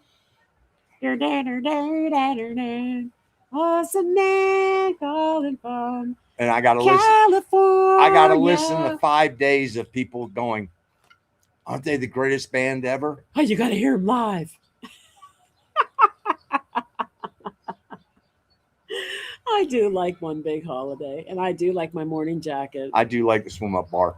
Hey, we went to Liz's birthday this past weekend. There was a freaking record store right there. Thank you, Arlene. There was a record store right next to the restaurant. Went in there. That guy has got an account on Discogs. He sells and buys records right through Discogs. He had a wonderful selection of stuff.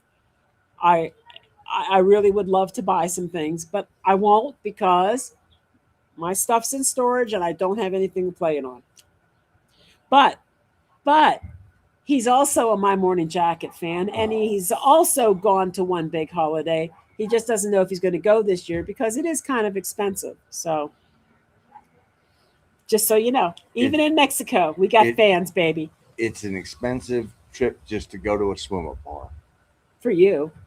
Well, we got a rooftop terrace this time. I know. You'll be able to enjoy. You'll be fine. Yeah, I'll just take my speaker or my headphones. Yes. And you can go do the concert. And rumor has it that Rush is looking at an 18-day residency at the Sphere in Las Vegas in 2027.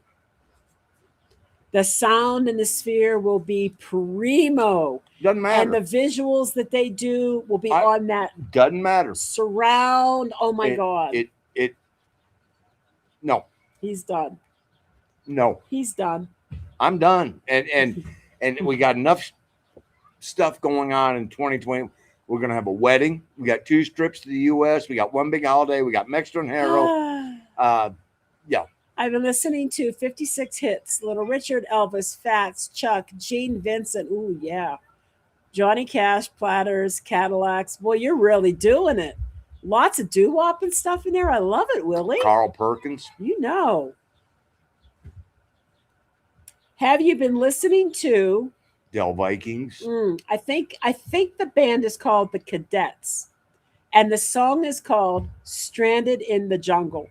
I love that song so much, and it's not always easy to find. And then you got the Coasters. Oh, Coasters had lots of hits. Yes, they do. Look up. I think it's the Cadets, but the song is called "Stranded in the Jungle." I love it.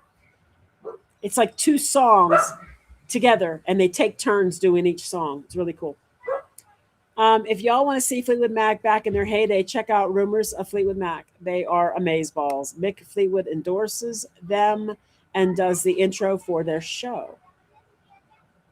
I don't think I've ever seen that. Which, for us, that's unusual. That is unusual because there's very few music documentaries that we have not.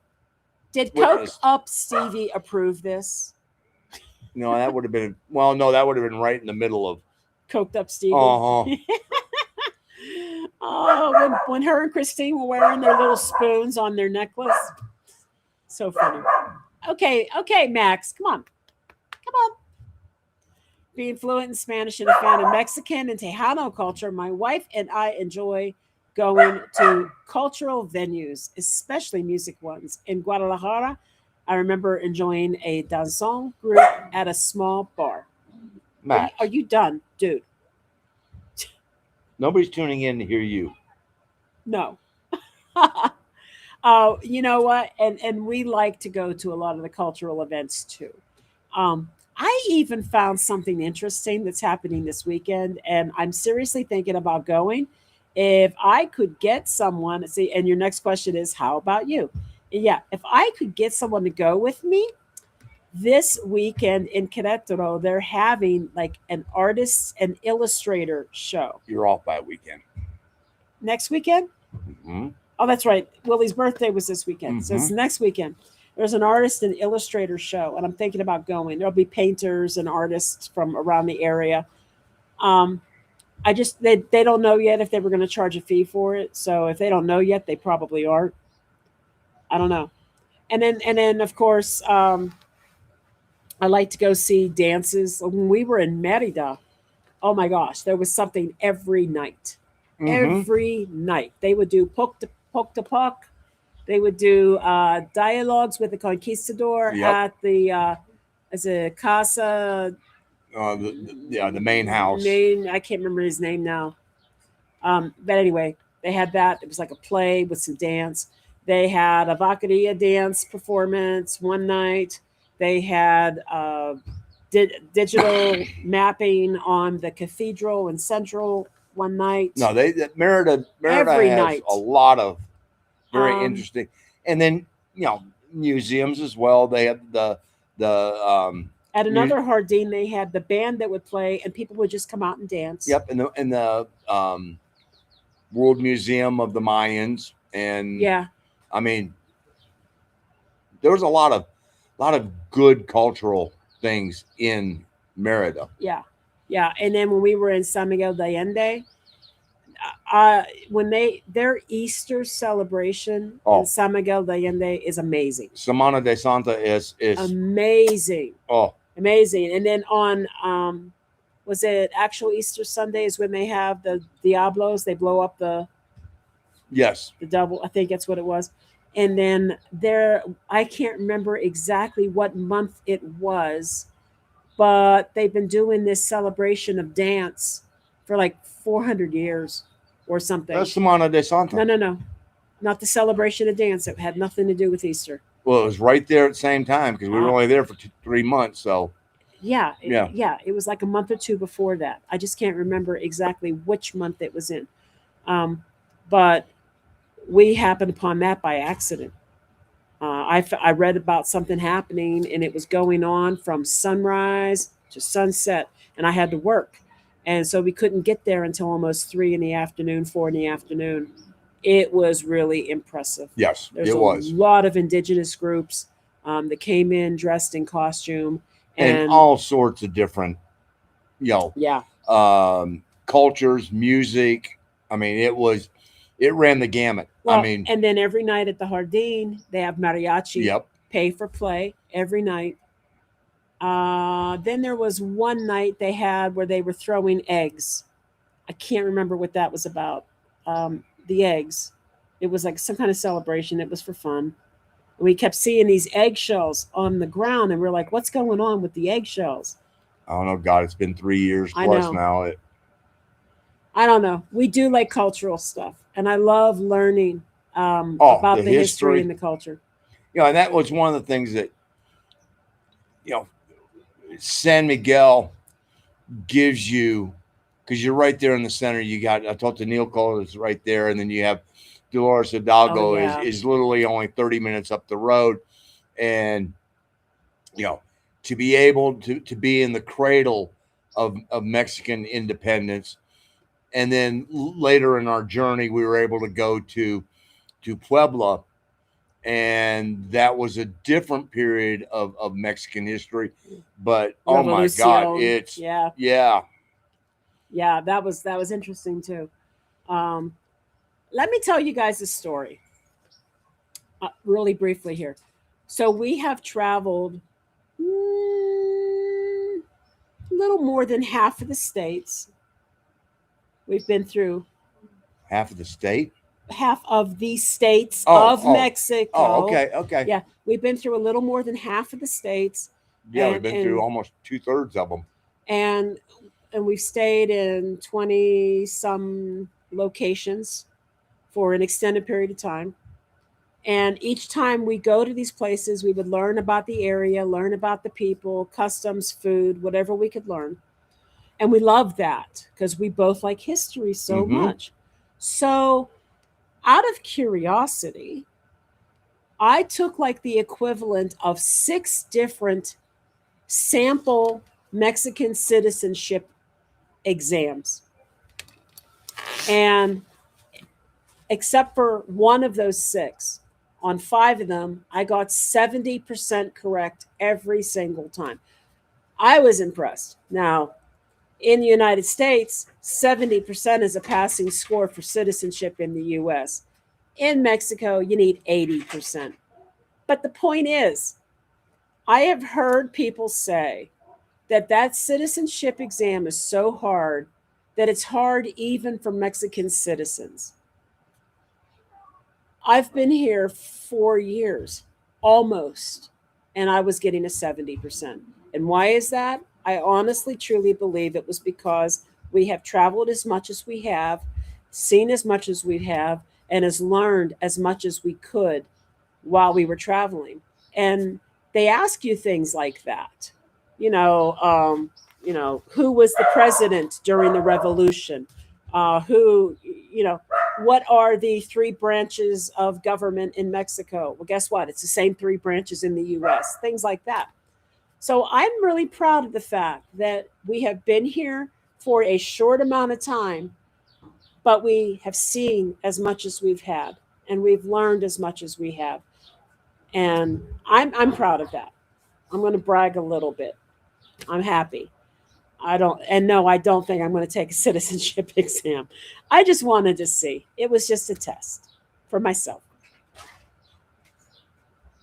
Is he okay? Yeah. Oh, Gina, you're feeling good with your sidra. Yes. I only got one tonight, though. I tried to just drink one, and then I've got my té negro con limon right here. I had to go refill. Yeah? He's refilled. Well, Was the stadium you went to the concert in Estado? No, I wish it was. If so, no road trip needed to see Manaz. That's where they're playing. Of course they are. That's where Caifanes plays. That's where Manaz is going to play. You know why? Because that's a proper stadium. No, where did Rush play? They played in Palacio de los Deportes. It's not made for music. Everything in that building echoes and it muffles. sucks. The sound was horrible where we went. Horrible. If they had played in GMP, it would have been good. Yeah. And I wouldn't have written off concerts, but I know. It was the venue, and I wish they would have played in GMP. So Caifanes plays there, and so of course Manav's going to play there because they know better. Because they know better. I'm telling you, what a disappointment. That venue was just, it was awful as far as the sound goes. So. And how do you scan somebody into the building and then not let them go back to their seat? Back to their seat. Because, oh, that's right. You don't have heads or bathrooms where you can't, where you don't have to exit the main arena. So Rumors of Fleetwood Mac is a tribute band, not a doc. Oh, they're just tight and accurate. Oh, okay. Okay. I get it. All right. Let's see. It's amazing how many how many tribute bands we've seen. Some and we've seen some that aren't even nationally famous. I mean, Gina has a friend of hers that plays in a Genesis tribute band, and we drove to Knoxville to go see them, and they were awesome. I mean, and Yeah, they're very good. they're just a small group out of Charlotte going, and half of them also do a Pink Floyd tribute band, and Some of them do Metallica, some of them and yeah, some of them are doing Rush as well now. Cliff would be in the Metallica one, right? Yeah. Yeah, Of course he is. I figured that. And then the guy who does vocals, he also does a yacht rock band, and they do a lot of yacht rock songs. So he used to play dueling pianos at one of those bars in Charlotte. So yeah, they're very talented guys. And Oh, well, happy birthday, Willie. Today's so his it's birthday. today. I thought it was this weekend because I have it in my calendar. I just didn't know which day. So it's today. Happy birthday. And I crashed in the jungle while trying to keep a date. And I like the guys in the background. You don't know that song, do you? And then there's these like guys that's the jungle part. And then there's the city slicker dude who's trying to steal the girl. And those guys are doing this doo-wop going bump, doo-ba-doo-ba-dum. You don't know this song at all. No. Wow. It's still no. Wow. Okay. Anyway, I like that song a lot. There in Querétaro at Jardín Zenia, there is dancing. Yeah, Yep. Every weekend. That was one of when we first got down here and did one of our very first videos on Querétaro. There is a heartwarming shot of a grandfather and granddaughter, and she is dancing on his shoes. And she is just in hog heaven, and so is he. And it was one of those where we went, we're in the right place.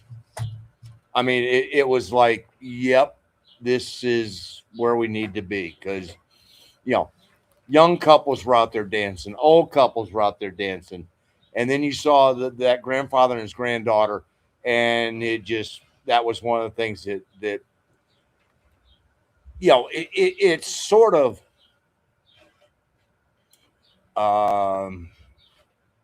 you might say stupid to say that an incident like that played such a huge role in our choice of Querétaro, but it was amazing. And both of us instantly, when we got back here for the second time and we hit Central and we're walking around, both of us, we looked at each other and goes, this just feels like home.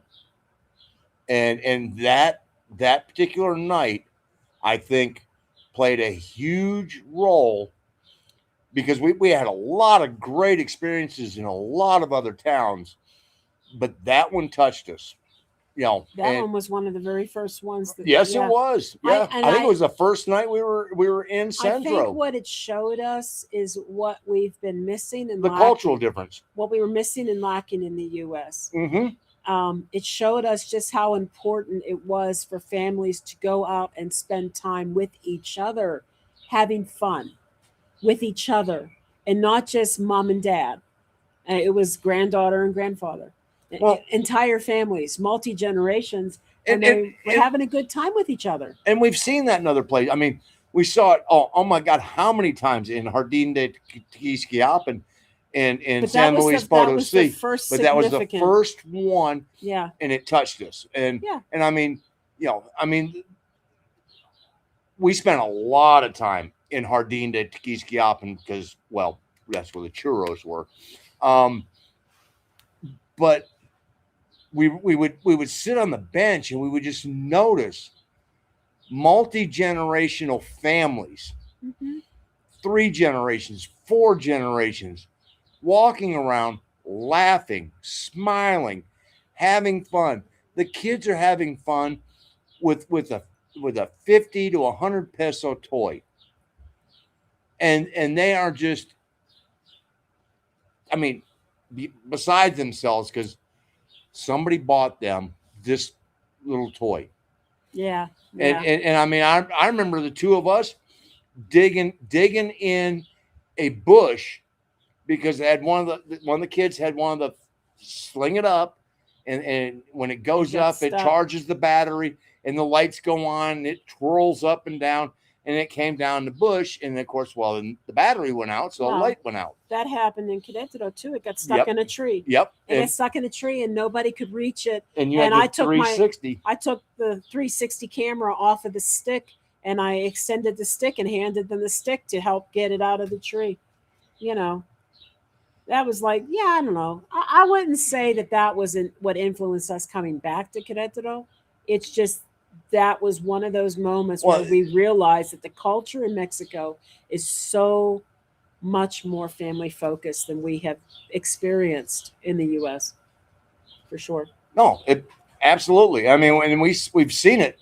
You know, East Coast, West Coast, Yucatan. It doesn't matter. We've seen it everywhere. Yeah, and that's the beauty of it.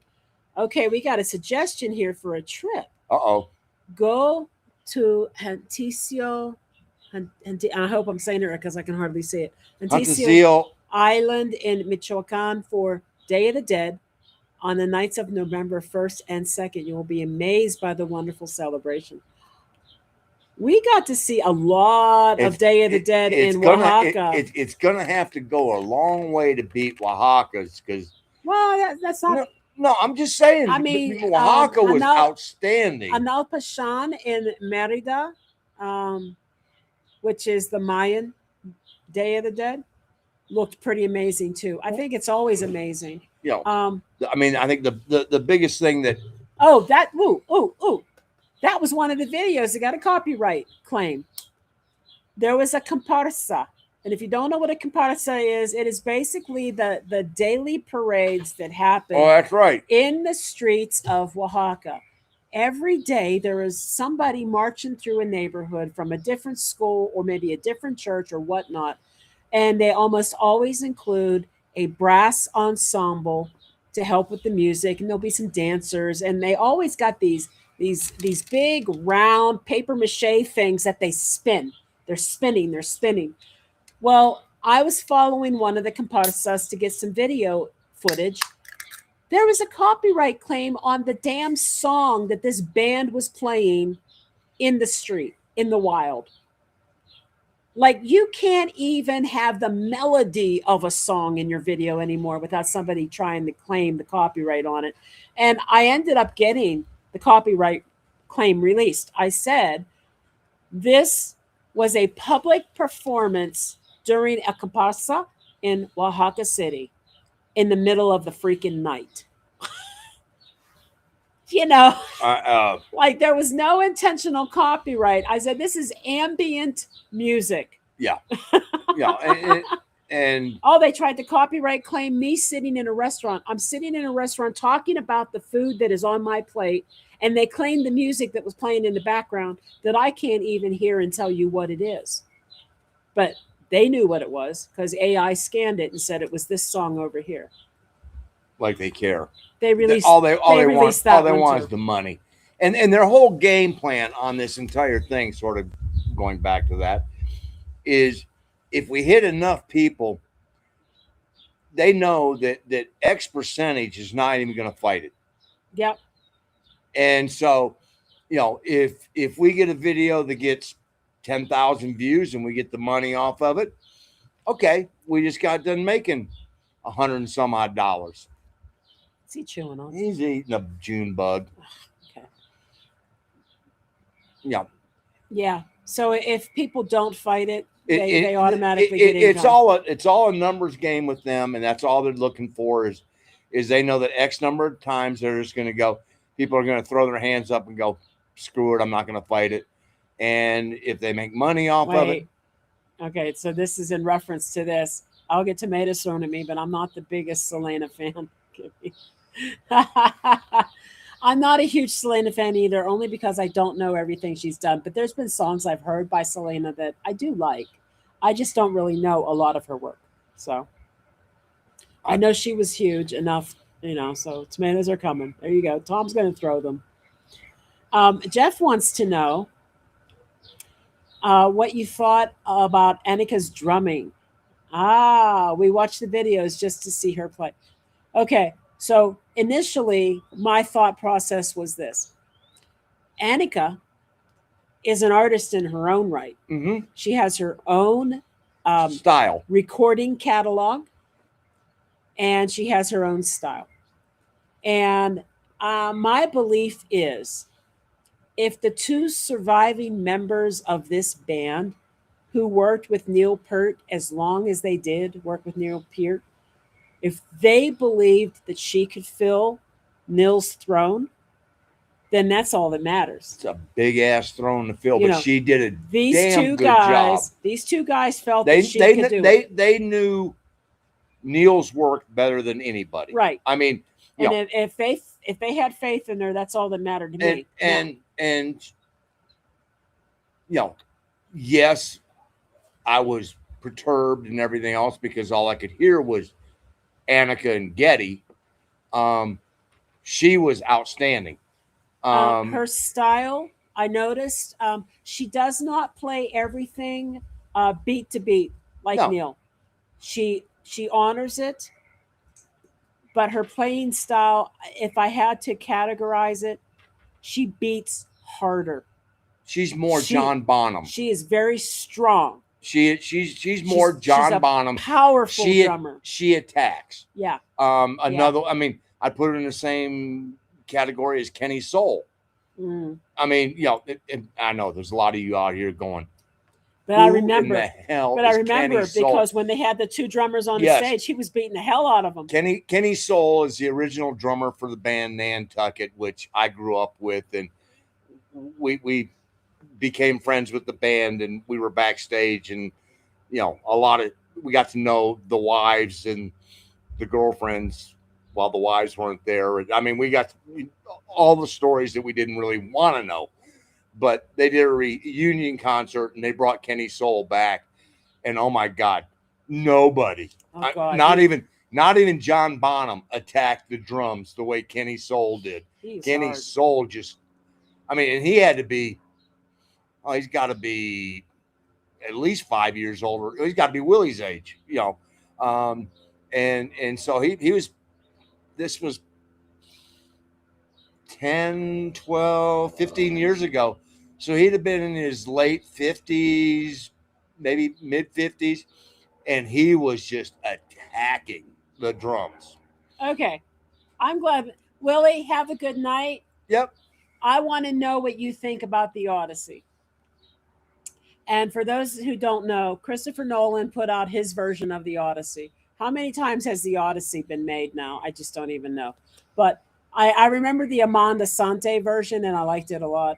But the point is how can anybody not like Amanda Sante? I love Amanda Sante. I mean, one of the few actors who could play Arab, Italian, Greek, French, Latino, French. He was French in Private Benjamin. I mean, the man was an absolute chameleon of an actor because he could play just about whatever, he wanted.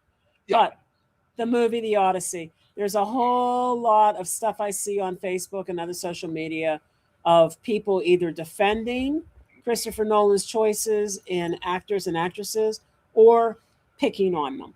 And let me just say this. For the at least 3, maybe 4 actors and actresses that people pick on, for a movie that's almost 3 hours long, they have like a total screen time of less than 12 minutes. Otherwise, I think this movie is going to be awesome. I would love to see it. I seen a little clip of the Cyclops scene, and it looks so much better than the version with Amanda Sante. I mean, things have improved since then. AI. I think it's going to look really cool. I want to see it. I want to see it too. So I'm like, okay. Oh, the book was good. Well, that's another thing too. Some of the things they're bitching about as far as who's been chosen to play who. It's a fictional fantasy story. They could pick whoever the heck they No, want. I'm not You saying, know, I didn't say a word on we're that. talking about someone who's supposed to be the daughter of Zeus, born from an egg. Okay, it ain't real. It could be whoever they want it to be. You sure? Yeah, I'm pretty sure. Okay. I'm pretty sure. But whatever. Aside from the made up, I don't even know. The generated controversy is what I think it really is. Well, I really would like to see this movie. So Willie, I want to know. I want to know what you think. It goes back to the whole thing of the bots are out there, and I think the bots like Yep. they like to stir the pot. But because the more people get angry, the more they comment, the more money's getting made on whatever. I know.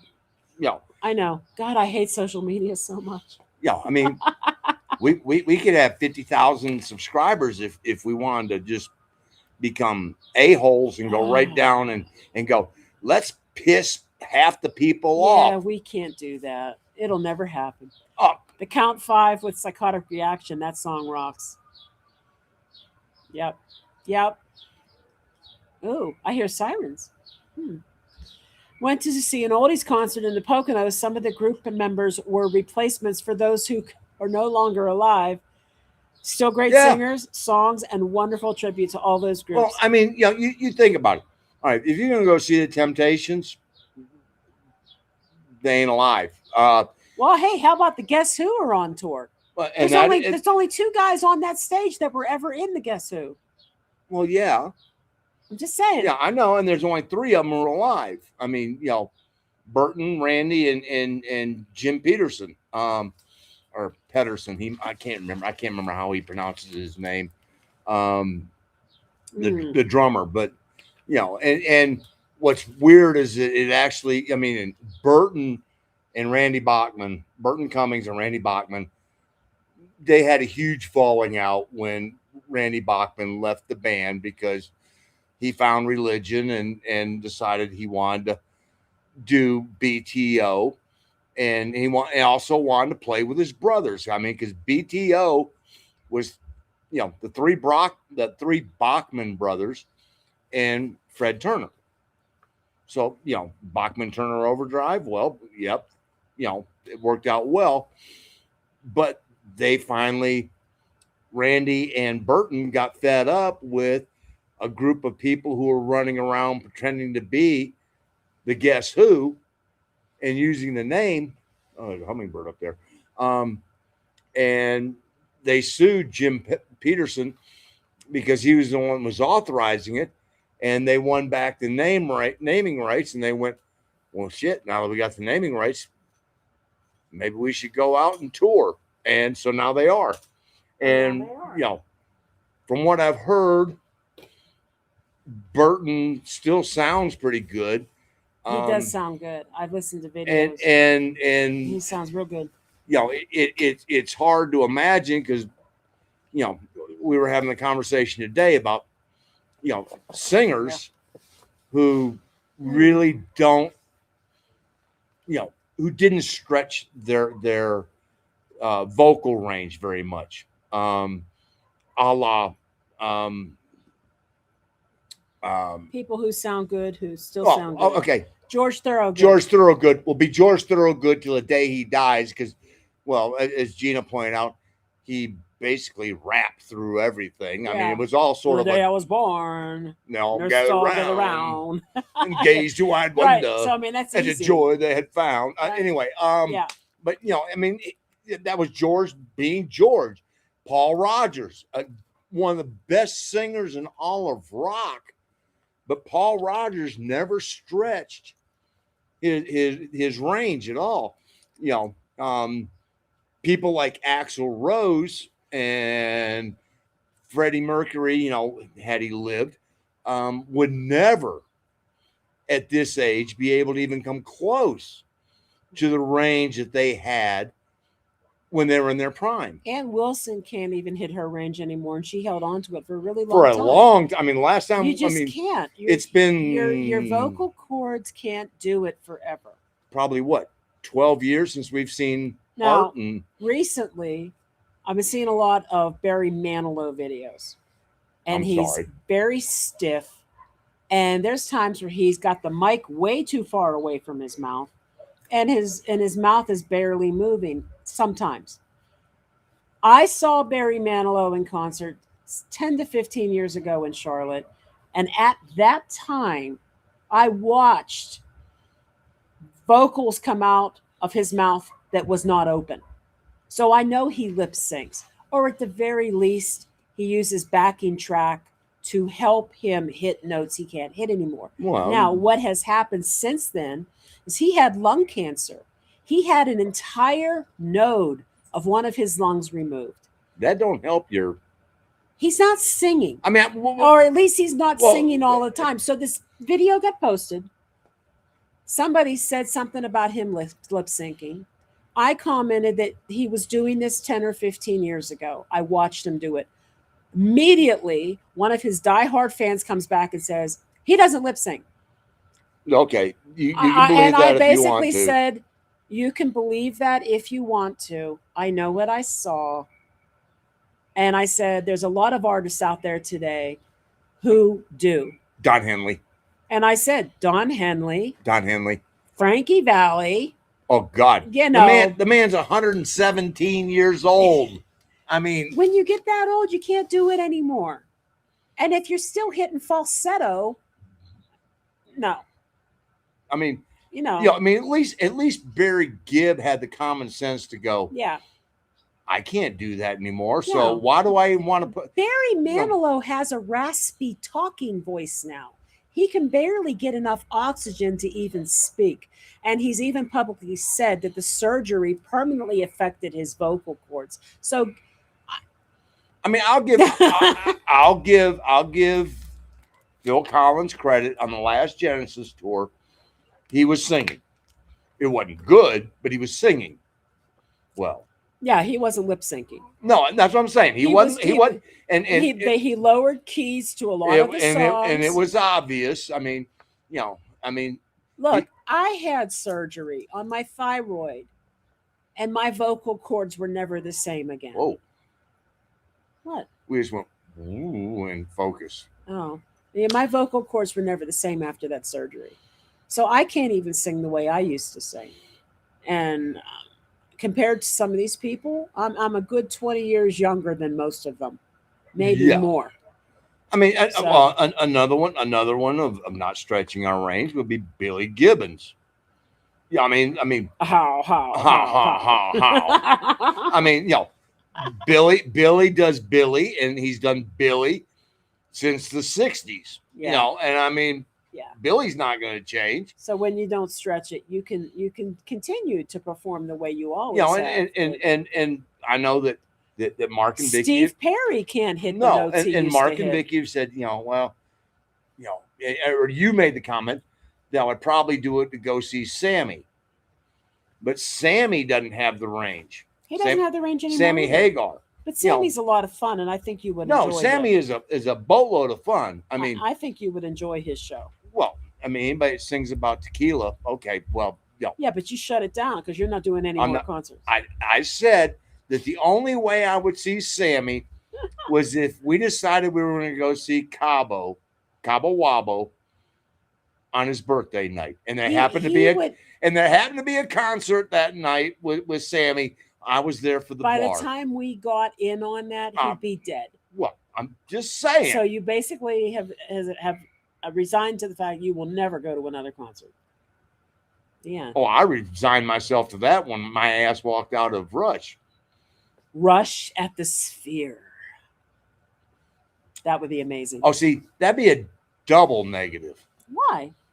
Because Vegas wasn't the Vegas that I remember. I don't care about Vegas. Well, I'm just saying, I don't want to go back to Vegas. I mean, we got married in Vegas. Yes, and we did. And it was we stayed. And it was a special place for us. And it sucked when we were there for our wedding. We stayed 1 week too long. And it had changed a lot. Vegas was full of a lot of spring breakers. And one of the main things that I noticed was the Venetian canals outside trash, were full of garbage, that people would walk by and throw their trash into the Venetian Canal, number one. And number two, nobody was out there keeping it clean. Nope. And then there were, of course, the people with the baby buggies using as battering rams on the sidewalks, which was also extremely. And this was damn near 20 years ago. Yeah. Yeah. And so the thought of going back to Vegas when they now want $20 for a bottle of water, no, thank you. So my feeling on Vegas when it comes to the Sphere and a potential concert there is it becomes a concert destination like any other concert destination where I only go to the concert and then I come home. So I go to the Beacon Theater in New York to see My Morning Jacket 2 nights in a row. So I go to Raleigh to see Steve or to see Jacket, or I go to Red Rocks or San Francisco to see Jacket. We go to Mexico to see Jacket. I would go to Vegas for a concert if the right band played the Sphere. It has to be a visual band. Max, you and I are staying home, bud. I've kind of figured that's where it's going to go.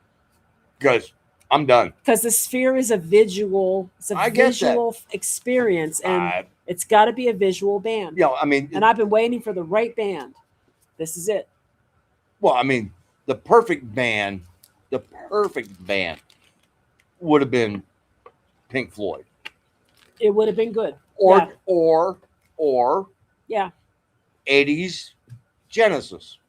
Genesis, yeah. I mean, lasers, the whole. I still think that Peter Gabriel would be pretty awesome in the Sphere. He's going to be 100 next year. I saw the videos from U2, and I don't really like U2 enough to want to go to their shows. I like them, but even their visuals were pretty outstanding. The Eagles have visuals that are very outstanding. You got to have it for that venue. You have to have that, and only certain bands really do that. So I think it's pretty damn cool. You should see that if you're charging $1,500 for the nosebleed seats. I mean, and then while we're there during the day, we can go see Wizard of Oz and catch some falling apples. He's like, no. Nope. Nope. Always remember, everybody, always give a thumb up. Yay! Thank you. All right. Okay, wait, what? That didn't sound right. I meant he walked very stiff and yes, lip syncing. Yeah. Yes, he did. I even told Mark, I said, look, even Alice Cooper. Alice doesn't sing anymore. He just. Well, Alice never really did. He kind of sings, but now now what he does is scream and hollers. Yeah. Okay, the closest Alice came to singing was probably "Welcome to My Nightmare" album. Only Women Bleed. Yeah. And a couple of songs on there, but for the most part, Alice throughout his entire career has been a screamer. Yeah, but more so now. Yeah. Because if there was any melody, he's not hitting it. No. Eddie Money, toward the end of he had also had a lot of health issues. Yep. And what he did is he brought his son and his daughter on his tours and his shows, and they provided vocals and would basically pair vocals with their dad so that the show would sound better. But even he couldn't carry notes anymore. It's just it's the way it is. Point now, Gina brought up a very interesting question today. What's that? And pose this to all of you. Let's say you are taking a 6-hour road trip. Ooh, this one. 6-hour road trip. 6-hour road trip. And you can only listen to one artist. The entire time. The entire 6 hours. Who would it be? I nailed mine right off the bat. And I don't think we discussed it. And I don't think we got one better than my first answer, which was Steely Dan. I've got every single Steely Dan studio album, and I agreed with him. I'm like, yeah, you would have 10 or 12 hours of music right there. No, you don't really have to skip any tracks. You could skip a few, but on a whole, and I'm sitting there going, okay, You could do Zeppelin. And probably would have 6 hours of music. Oh, easily. Up to Coda. That's the cutoff. That's the cutoff. Presence and Coda. Presence. Presence.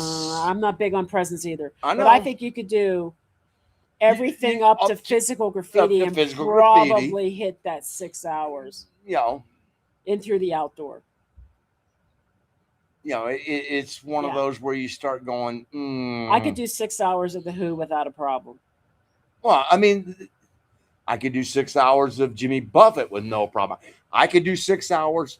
I could do 6 hours of Garth Brooks with no problem. 6 hours of My Morning Jacket. We'd be divorced, or somebody would be on the side of the road. I mean, on the roof of the car. Yeah.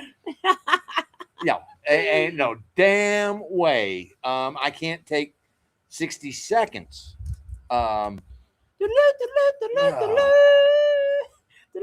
but then we start, you know, you start thinking about it and you go, okay, how many bands recorded 6 hours worth of music?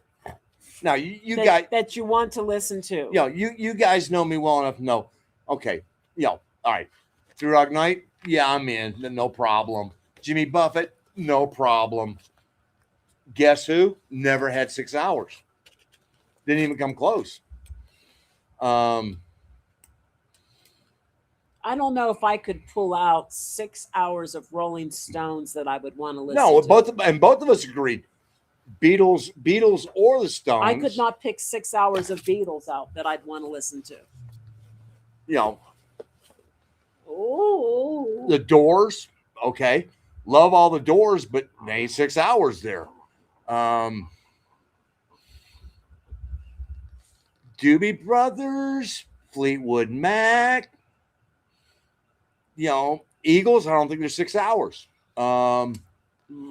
You know, it's one of those where you start going. You do 6 hours of Rush.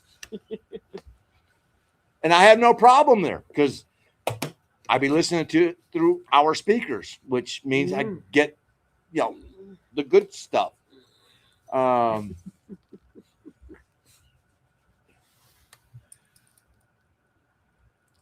James Taylor or the Eagles. I don't know if the Eagles got 6 hours. I mean, if you want to listen to every single B-side, they probably do. But I don't know if I'd want to listen to 6 hours of every single Eagles song. I mean, to me, there's the first 3 albums. You got half of an album that's okay. Then you hit One of These Nights. Damn good album. You know, all the way through. I don't know who Rush is. Name a song. Okay, so one of the earliest songs they had that got them airplay. Oh, Working Man. Working Man. That's the song that made them. Call me a working man. I guess that's what I am. Right? So Working Man was their first big radio play song. And then after that, you know, it's really hard to name songs, Tom, because sometimes what they were is more. Sometimes a lot of it was concept album, and you sort of listen to the whole album. But yeah, Mark's right. Fly By Night is a song. Okay, the dog is going nuts and things are flying. Lights are moving. In the 80s, I would say the album Moving Pictures was probably peak for them in the 80s. Of course, they also had Power Windows, Signals.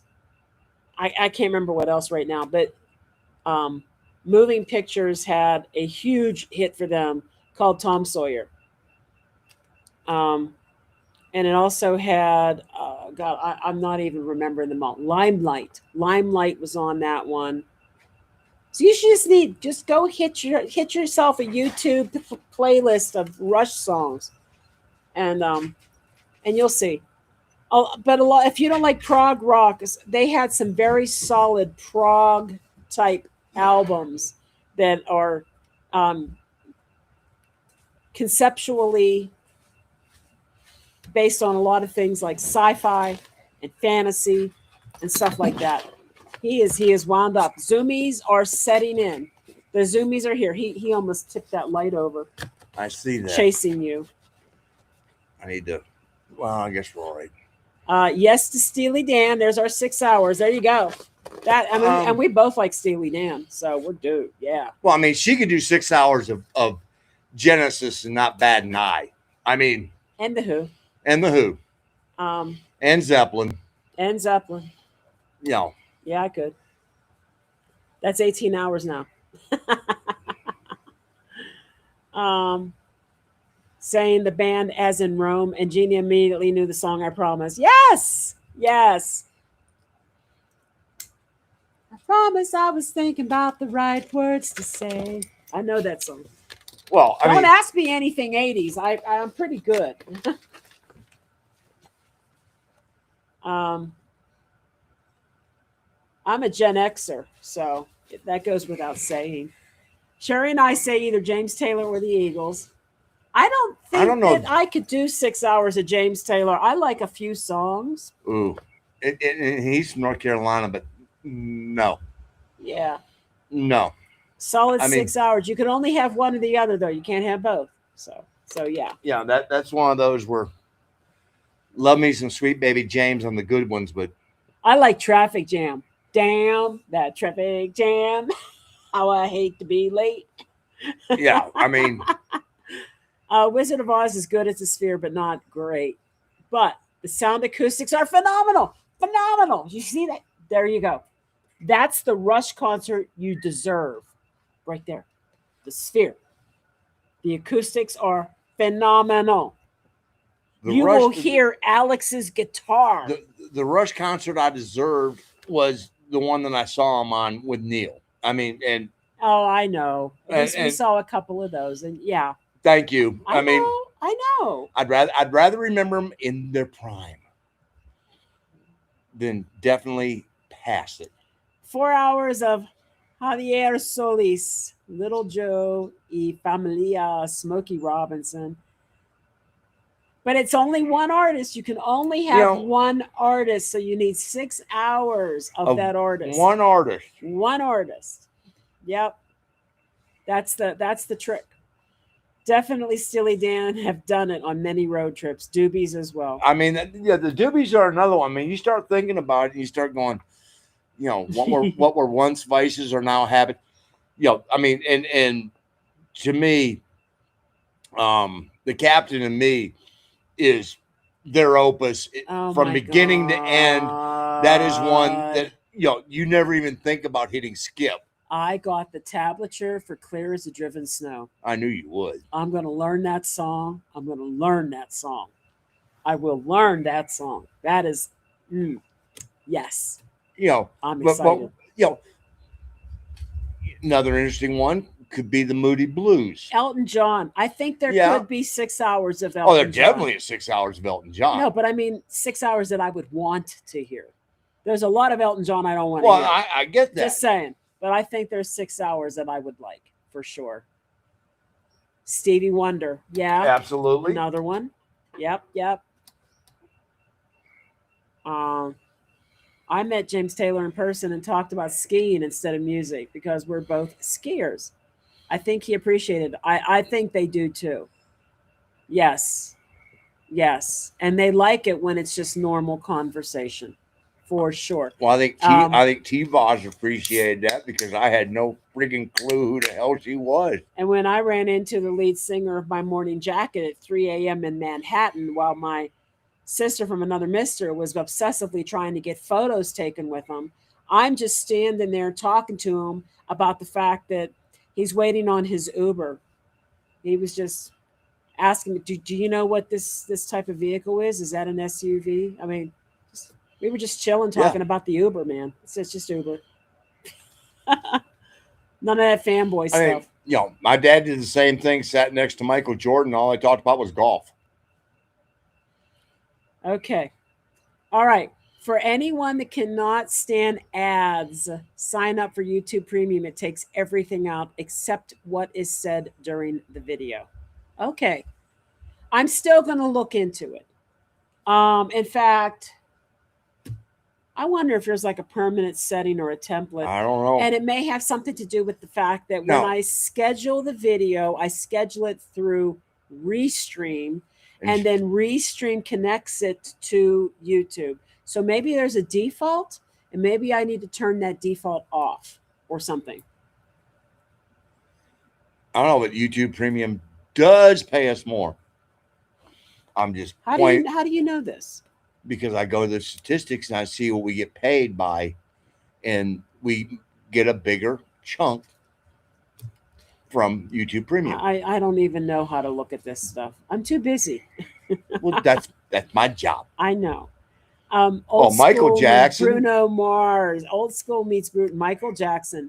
Michael Jackson, you could get 6 hours. I could get 6 hours out of Debussy. Yes, and Michael Jackson. Yes, I could. You could get 6 hours out of that one, no problem either.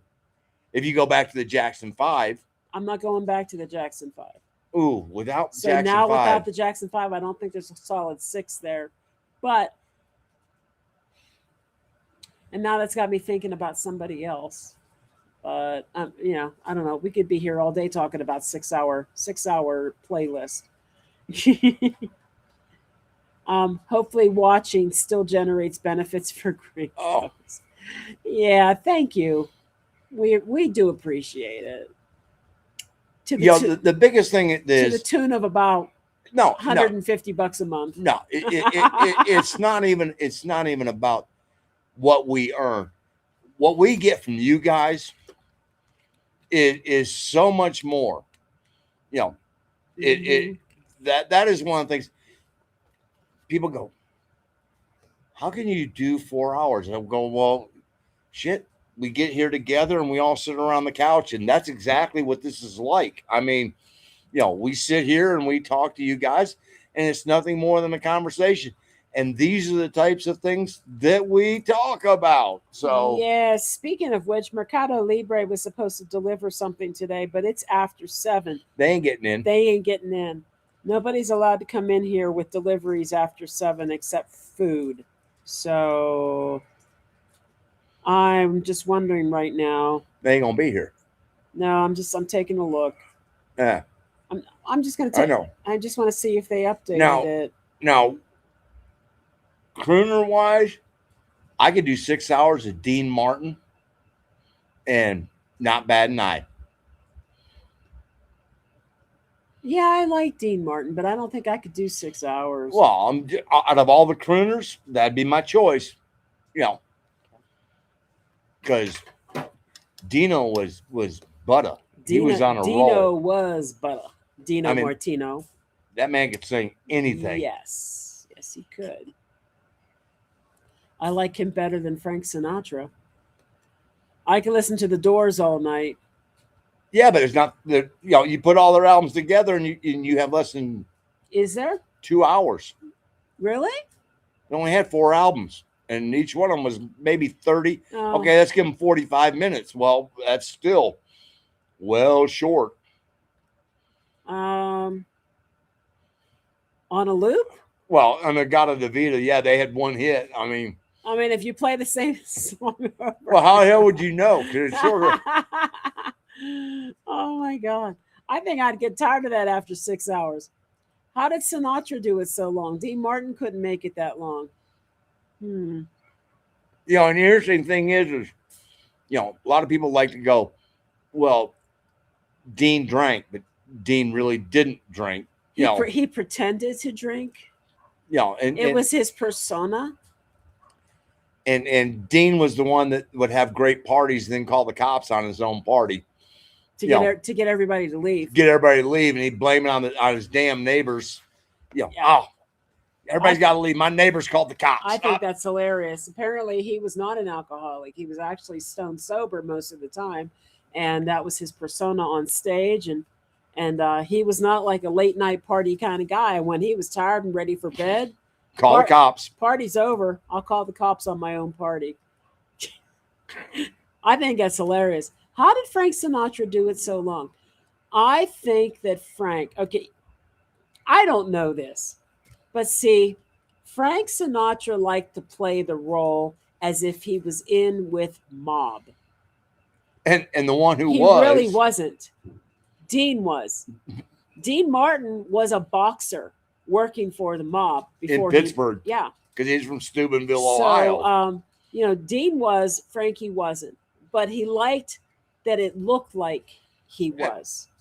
I also it think played well. I also think that Frankie might have had money problems, and maybe that's why he worked as long as he did. Well, And then Dean and, got sick, and then and he died. to be honest, you know, he's chewing on a wrapper. It's Right. like whatever. Um, Frankie started singing before Dean did. Dean was doing the movie bit with Jerry Lewis.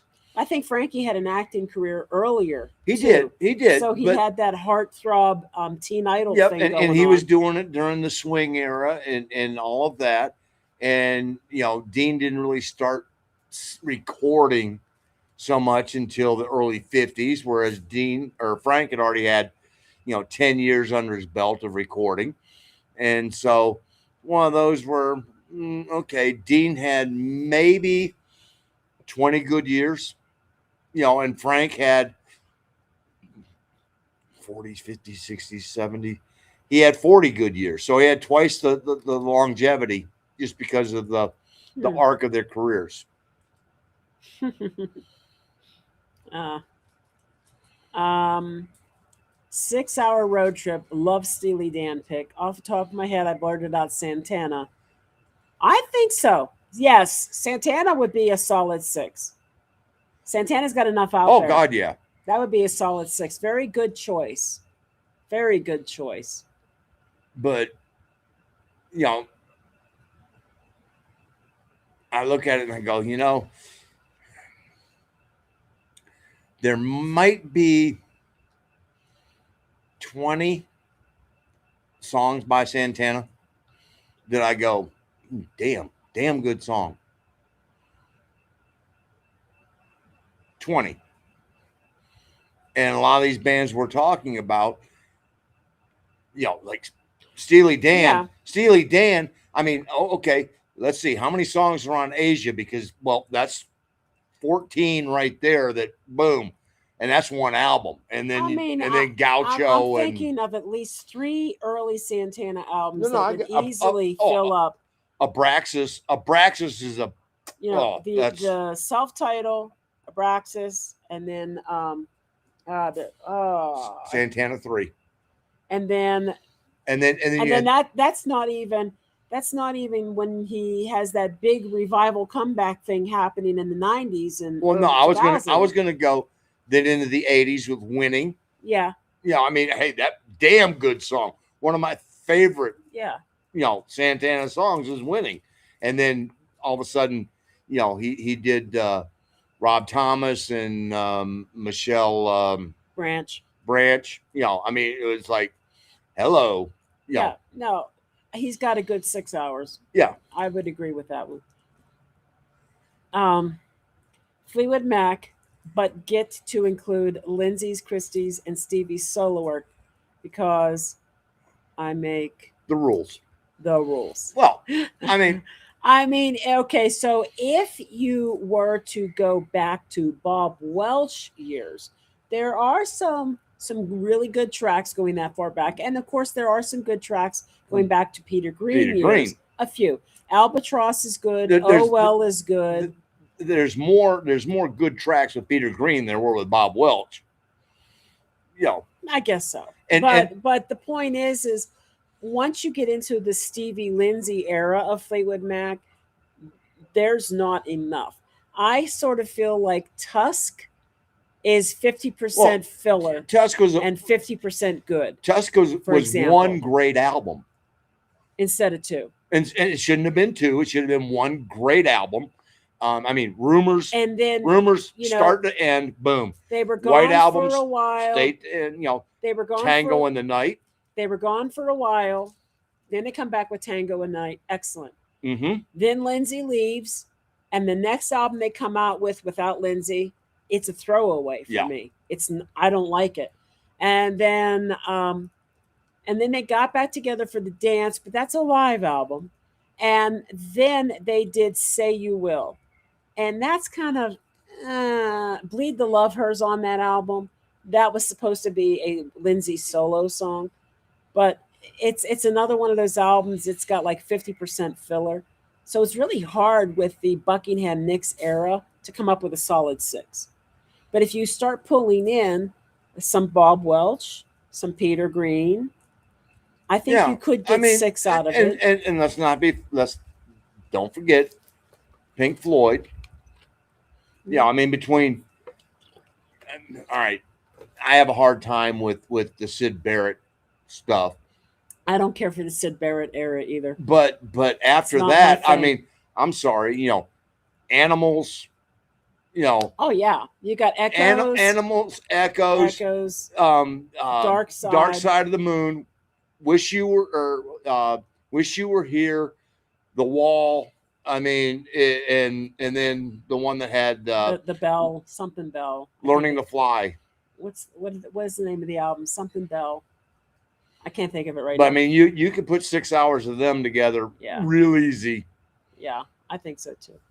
Oh, damn! Good choice. Uh-oh. One I had not even considered. Oh, hold on, I'm getting it up. America's last one. America's last one. America. Yeah, America. Last one this year. Happy Trails Tour. I like America quite a bit, and as I have an acoustic guitar now, there are quite a number of America songs that I want to play. So yeah, I like them a lot. I don't know if I could pull 6 hours of America though. It'd be hard. It would be hard. And it's how many like trying to pull 6 hours of Seals and Croft. And how many times can you go do do do do do do do? I mean, yeah. Because do do do. Every song has got that in there somewhere. Ooh, I got one that just popped in my brain. Eagles. 6 hours though. You would literally have to be listening to tracks like Doolin Dalton and God, Old 55. Yeah, like there's most of the songs I actually like from their early years literally was on their first Greatest Hits album. And then it's funny because we talk about Greatest Hits 2, which is really nothing more than, well, all it is basically a rehash of Long Run and Hotel California. But it's missing some of the good songs off those albums. I mean, so to me, the best song that they ever did, Pretty Maids All in a Row. Yep. And followed closely by Try and Love Again, which are my 2 favorite songs on Hotel California. And it's one of those going, those are 2 of the deepest cuts on there, and they're my 2 favorites. I mean, my favorite is I Can't Tell You Why. Well, that's on the Long Run. Yep. Aside from the hand, me down hat, and your second-hand glasses, would you rather F. Morgan Freeman 3 years after he was born, or take over the world on the condition you fart? Don't know. Well, I would say that, let's see. Well, the hat is referring to you, baby. So, would you rather? I think I would rather F. Morgan Freeman, frankly. I like his voice. He's got a hot, sexy voice. Well, yeah. Morgan Freeman to me will always be Easy Reader from Electric Company. And I'm sorry, I sort of was on the music thing, was going hand-me-down world from. I know. Unfortunately, it's not a hand-me-down hat. It's actually a kangaroo hide hat from Australia, and it's actually new. Yep. He had one that I had bought him a long time ago that had to go. That she made me get rid of. Yeah. The one that From all the earlier videos, that one had to go because it was starting to have an aroma that it was old and funky. I didn't notice, but it had to go. And it was one of those where the last one big holiday that we attended, I'm wearing a swim bar, and somebody actually, retired lieutenant colonel from the Air Force, went, that hat has some stories in it. I was like, yep. Yeah. Yeah. But it won't be there this year. I have to just deal with this one. I'm looking now about the F. Morgan Freeman 3 years after he was born, which would make him a child, and then that would be kind of a pedophilia That'd be thing. sort of. That'd be kind of like, so I don't know. Take over the world on the condition you fart. It's easy. Well, I got no problem with. You got no problem with the farts. That's an easy one. So yeah, and I don't think we'd want to F Morgan Freeman if he's only 3. That'd be really bad. That wouldn't be good. That's not a good thing. No. So better to take over the world. Yeah, on a fart. On the fart. Yeah. Totally agree with that one. Oh, hey. My daughter said Ozzy. You'd have to include Sabbath. Otherwise, you won't get 6 hours. I don't know. When Ozzy died, I pulled up all of Ozzy's discography and I played through, and there's 6 hours there for sure. Now, whether I want to listen to all 6 hours, that's the thing. But there's definitely 6 hours there for sure. I hadn't thought about it, but what you checking out, babe? I'm just checking the time. It is almost 8 o'clock. It's been almost 3 hours. 4 hours BSing with friends, easy as pie. BSing with friends. I mean, it's what we, people go, oh, what do you guys do when you get together? This is it. I mean, this is literally it. But it's only been 3 hours so far. I know. It's only been 3 hours. Usually we don't go much longer than 3 hours, but the last few have been 4, and we're like, how? And we have to say thank you guys for hanging around and actually wanting to sit here for 4 hours, because I honestly they want to sit here on the couch and just have the conversations. I could not just sit and watch somebody talk for 4 hours. And although we are trying to interact and we are trying to have conversation with you as best we can, I would find it really hard to do if I was viewing. Ooh, that's an interesting one. 4 hours goes fast. That's right. Ooh, what's this? Patsy Cline. Not 6 hours. She died early. I don't think there's 6 hours of material for her. I have the same problem when I say,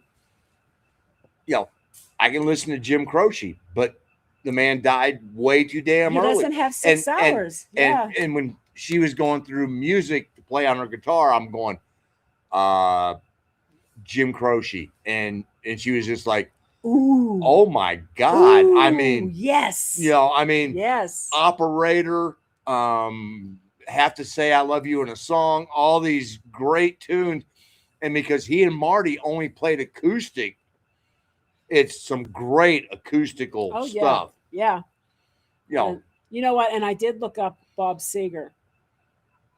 I was only able to get one Bob Seger song, and it's not the one I wanted, because all the rest of the Bob Seger songs they have listed have been removed at the request of the artist. So no Night Moves, huh? No Night Moves, no Main Street. No Turn the Page? No Turn the Page. No Sunspot Baby. Horizontal Bop? I wasn't interested in that one. But the point is even in tablature, whoever represents Bob Seger doesn't want it on the internet. So just have to learn it by ear. And it shouldn't be too hard, because it's not like it's a bunch of acoustic. It's rhythm. It's just chords. Well, I mean, let's be for real. Night Moves is really... It's just chords. Yeah. I mean, it's pretty... It's chords. In fact, 3 chords until you get to the bridge.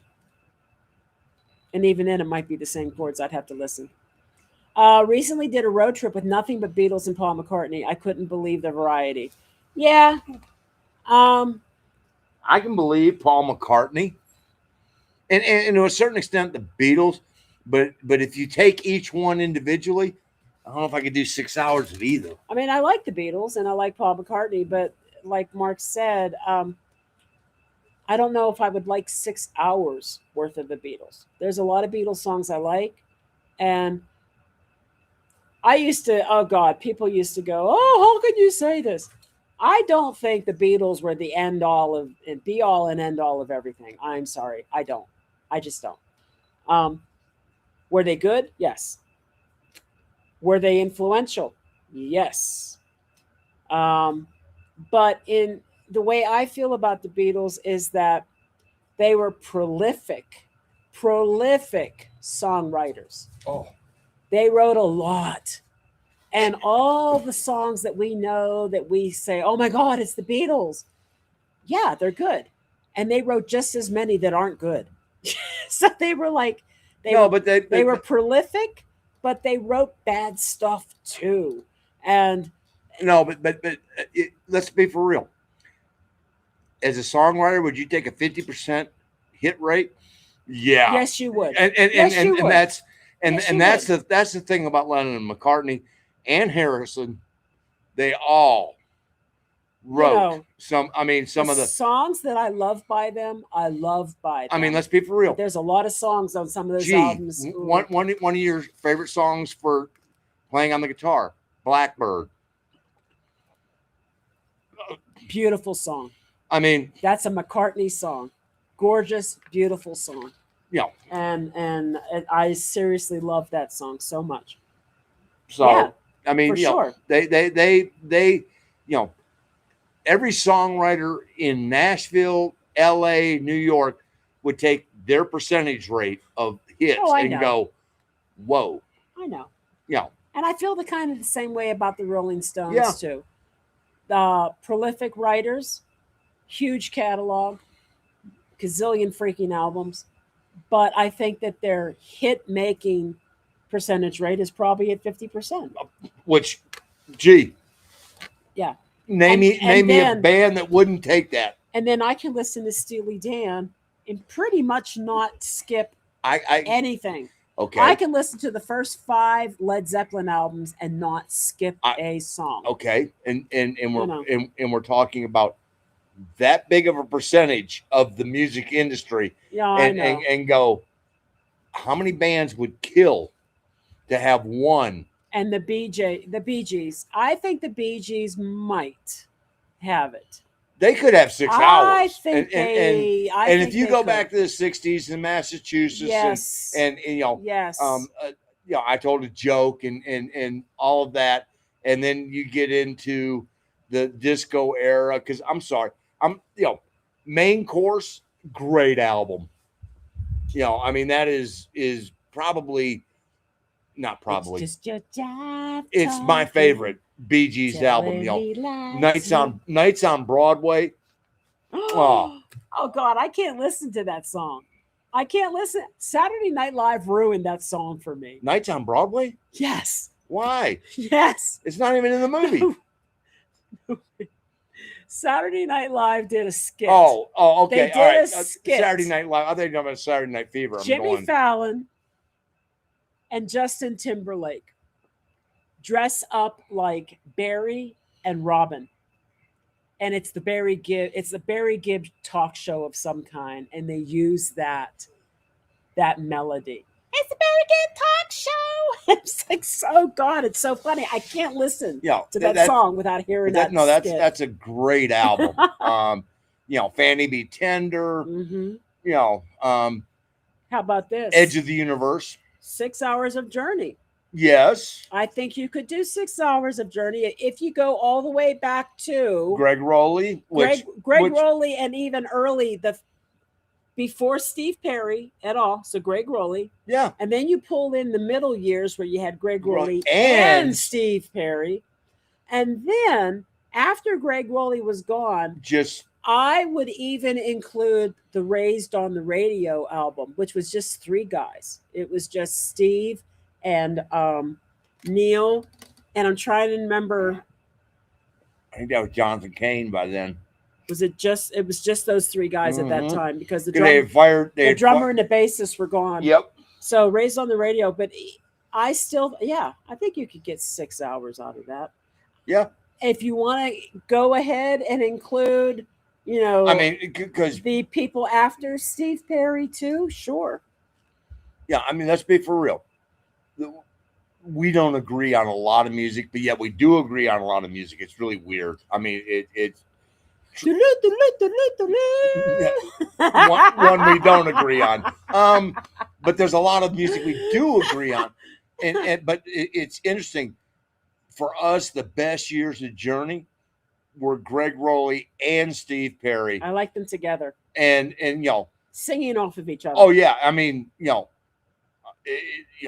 Wheel in the Sky and I absolutely love the back-to-back Feeling That Way and Anytime. Feeling That Way and Anytime. I love that. And the two of them singing back and forth. Yeah. And when we do karaoke, I always do the Steve Perry part. Well, that's because I ain't got a prayer of getting that high. Never have. Yes. Even before I got old, I couldn't get that high. Sphere sound is phenomenal. Yeah, see? Come on. Mark Boulder is saying, come on. Duh. Look who it's coming from. But it's phenomenal. It was made for this. It would be like going in and having surround sound on your head. Well, next time I get a 400 peso shoe shine, I'll go to Vegas. God. Oh, it would be amazing. You know it. Rants. I see that. All right, so here's Kenny Loggins with Loggins and Messina. Would there be 6 solid hours? No, not in my opinion.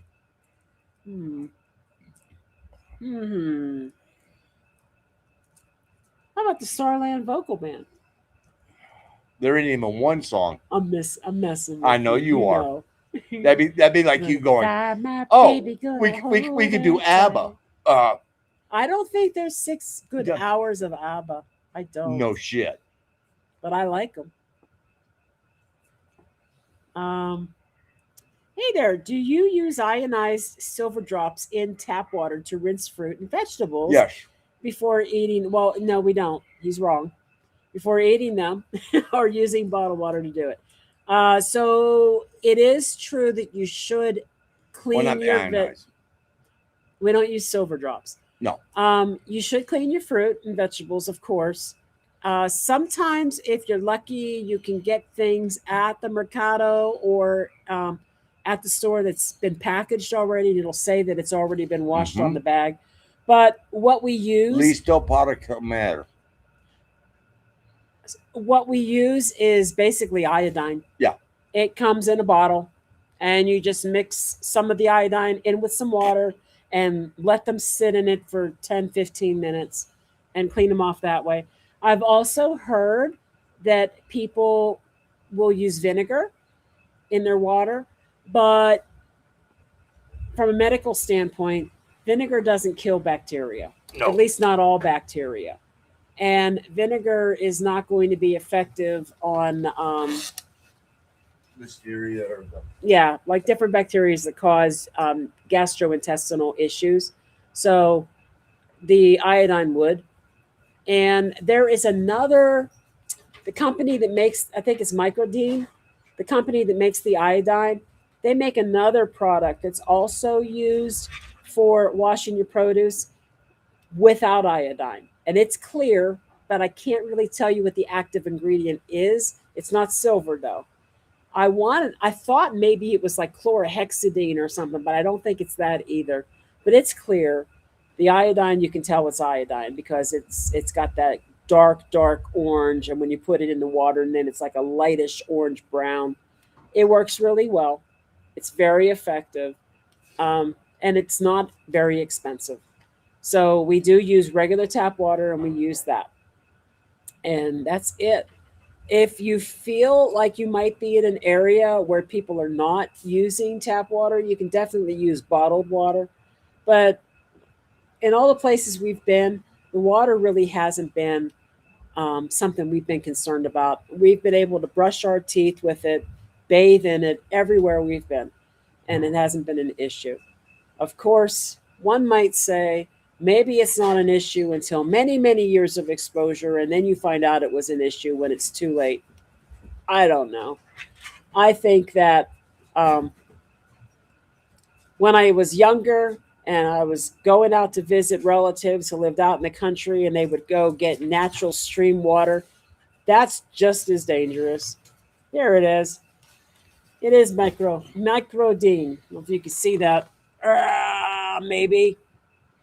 There. The lights are kind of messing it up. Anyway, this is a small bottle. They come in lots of sizes. But my family would get water from the stream or the creek, and oh, it's natural mountain stream water. Well, let me tell you something. Do you know what the natural carrier, we call it in the medical field, the natural reservoir of Giardia is? That same water. It's a beaver. And beavers live in around water. And they poop. And Around water. And the Giardia cysts are inside their poop. And then they travel in that water, that natural mountain spring water that's getting filtered by rocks and everything else, and supposedly is safe for you. And then you drink it. And then all of a sudden, you can't eat a salad without pooping out entire pieces of lettuce because you've got Giardia.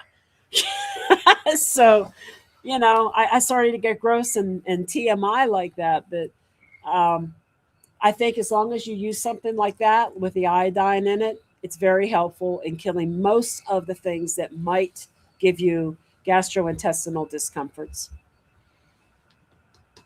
It's worked so far for us. Yes. I mean, yes. Uh-oh. 6 hours of Edwin McCain. I only know like maybe one or two songs by Edwin McCain. How can there be 6 hours? Are there really? I don't even know. And it might be. ooh. I don't know. Okay. So the Beatles are quite popular in Mexico. Yeah. Yes. Yes, they are. When we went to Mexico City, the best music that we heard On the street. quality of the sound were the street bands.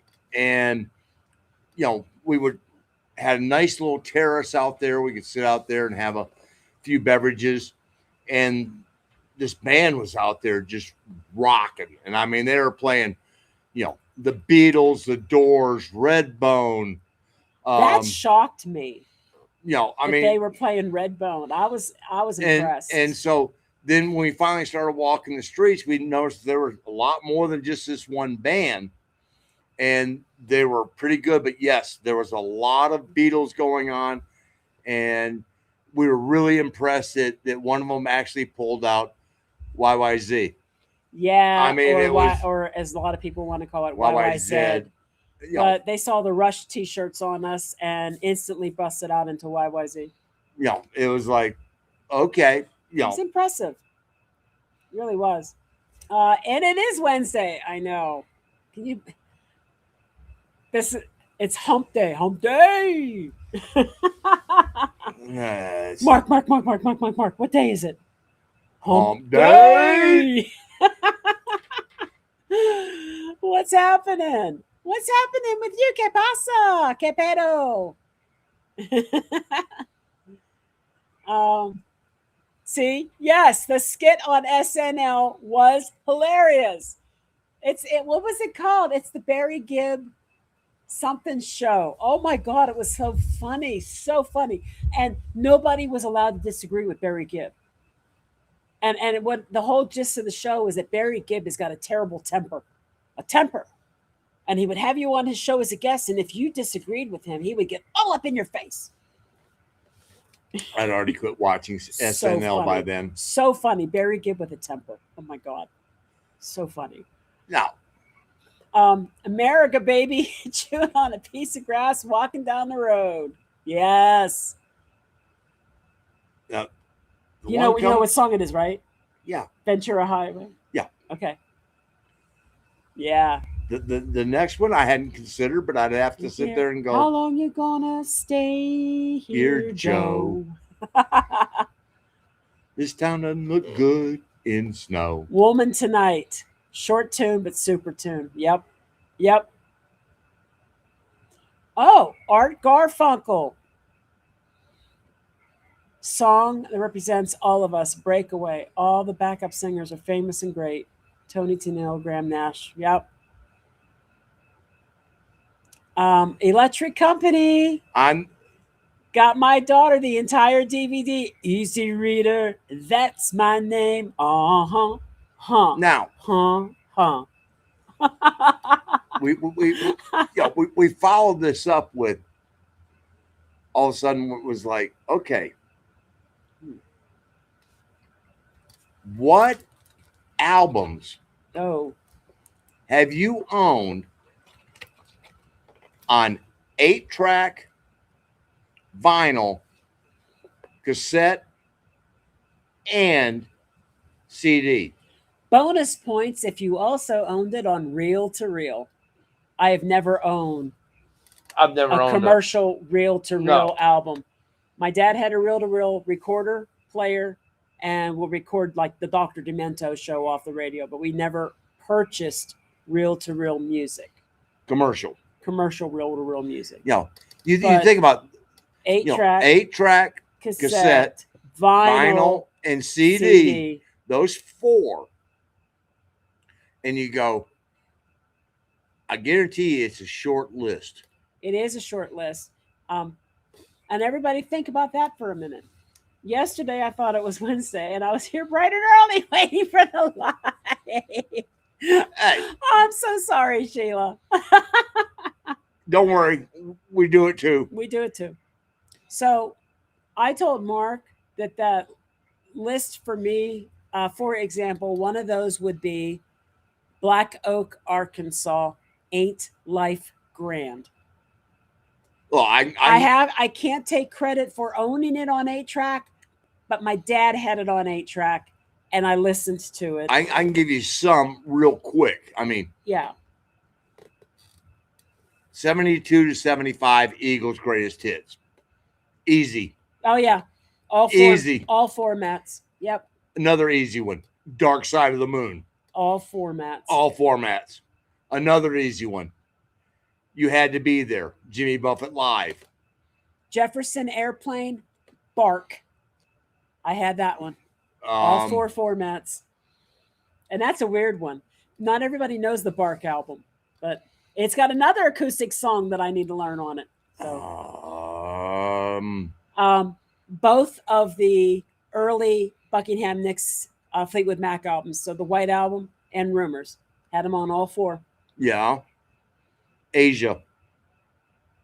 By Steely Dan. Dan. I did not have it on 8-track. That was at the end of the 8-track era, because you got to 1980.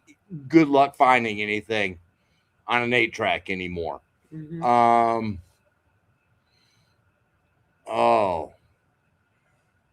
That's then you start. I have to think. Thing is 8-track was such a pain in the butt because it would skip over to the next track in the middle of a song. Hated that. Another easy one. Machine Head. Oh yeah, Deep Purple. I mean, Friends would bring me albums to record on my 8-track. I kept the vinyl. Hey, that's a damn good trade. Oh, funny. What's your favorite neighborhood to stay in Mexico City? We have been there now, theoretically, in Mexico City twice. We were right outside of Mexico City one day when we picked him up. But we were in Condesa. And then we were in Centro. Yeah. I would say, me personally, Centro. I liked Centro better than Condesa. there was more going on. Yeah. There were more places to eat, more things to see. Even though you better buy your alcohol before midnight because yeah. And those are the only two places we have been so far. And the reason we were in Condesa the first time is because we went to Auditorio Bebe, which is right around the corner from where we stayed, so we could walk because we weren't driving. And then we were in Centro the second time because we were staying for an extended weekend and we wanted to see things that were close by. So yeah. that was it. But, ooh, Marvin Gaye and Temptations. Yeah. All four formats probably. Brothers and Sisters. Oh, that's a good one. Brothers and Sisters. I don't think we had that on 8-track though. You yeah. I did because and I would probably say pronounced. Okay, Tom's got Carly Simon and Asia by Yeah. Steely Dan, and Aha. They still put Aha out on 8-track. They put Aha on 8-track. See, that's the whole thing is that you only had that 8-9 year window. Yeah, and they were a pain of when 8-tracks were available. And they were. I mean, listening to 72, 75 greatest hits by the Eagles, already gone right in the middle of it. Let me think about this for here a minute. you go, you boom, and then conk right in the middle of the song. We're all and then you pick it up on the next track. The Fleetwood Mac album, that rumors that has "I'm So Afraid," it would do that. They would do this wonderful guitar intro, and it's and then it would fade out. Like, what was the point? Why did you do the intro and then fade out and then pick it up on another? But I want to say I was probably in 5th grade, roughly, maybe 6th grade. And I actually was that kind of kid that if my 8-track had gotten eaten and I needed to fix it and it was crinkled, I learned how to pop it open and was fascinated. I was fascinated with the spool, continual loop, the way it worked. I was just like, wow, look at this. And I used Scotch tape to basically splice my tape back together. That was fun. Really. First Nantucket album. That's right. Said that. You said that earlier. Oh, I skipped somebody. Sorry. My mouse is kind of bouncing. I know where I can still, to this day, buy 8-tracks. Yeah, but I don't know where to play them anymore. I still have a couple, and I just didn't want to get rid of them for nostalgia reasons. I would not know where to play them, and they probably wouldn't play very well if they did play. Quite honestly, back then, being in high school, bought a lot of K-Tel, and Southern Fried Rock was, an introduction, and was probably one of K-Tel's biggest selling ones of all time. Because, I had a mini reel-to-reel. I don't think I've ever seen a mini reel-to-reel, and it was so much fun.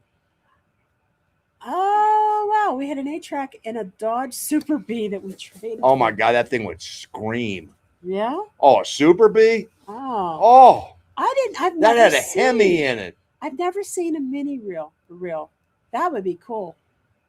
God, that Super Bee was, Did I skip this? Oh, I already did that one. Sorry. That's down here. Okay. Best places my wife danced, Chihuahua.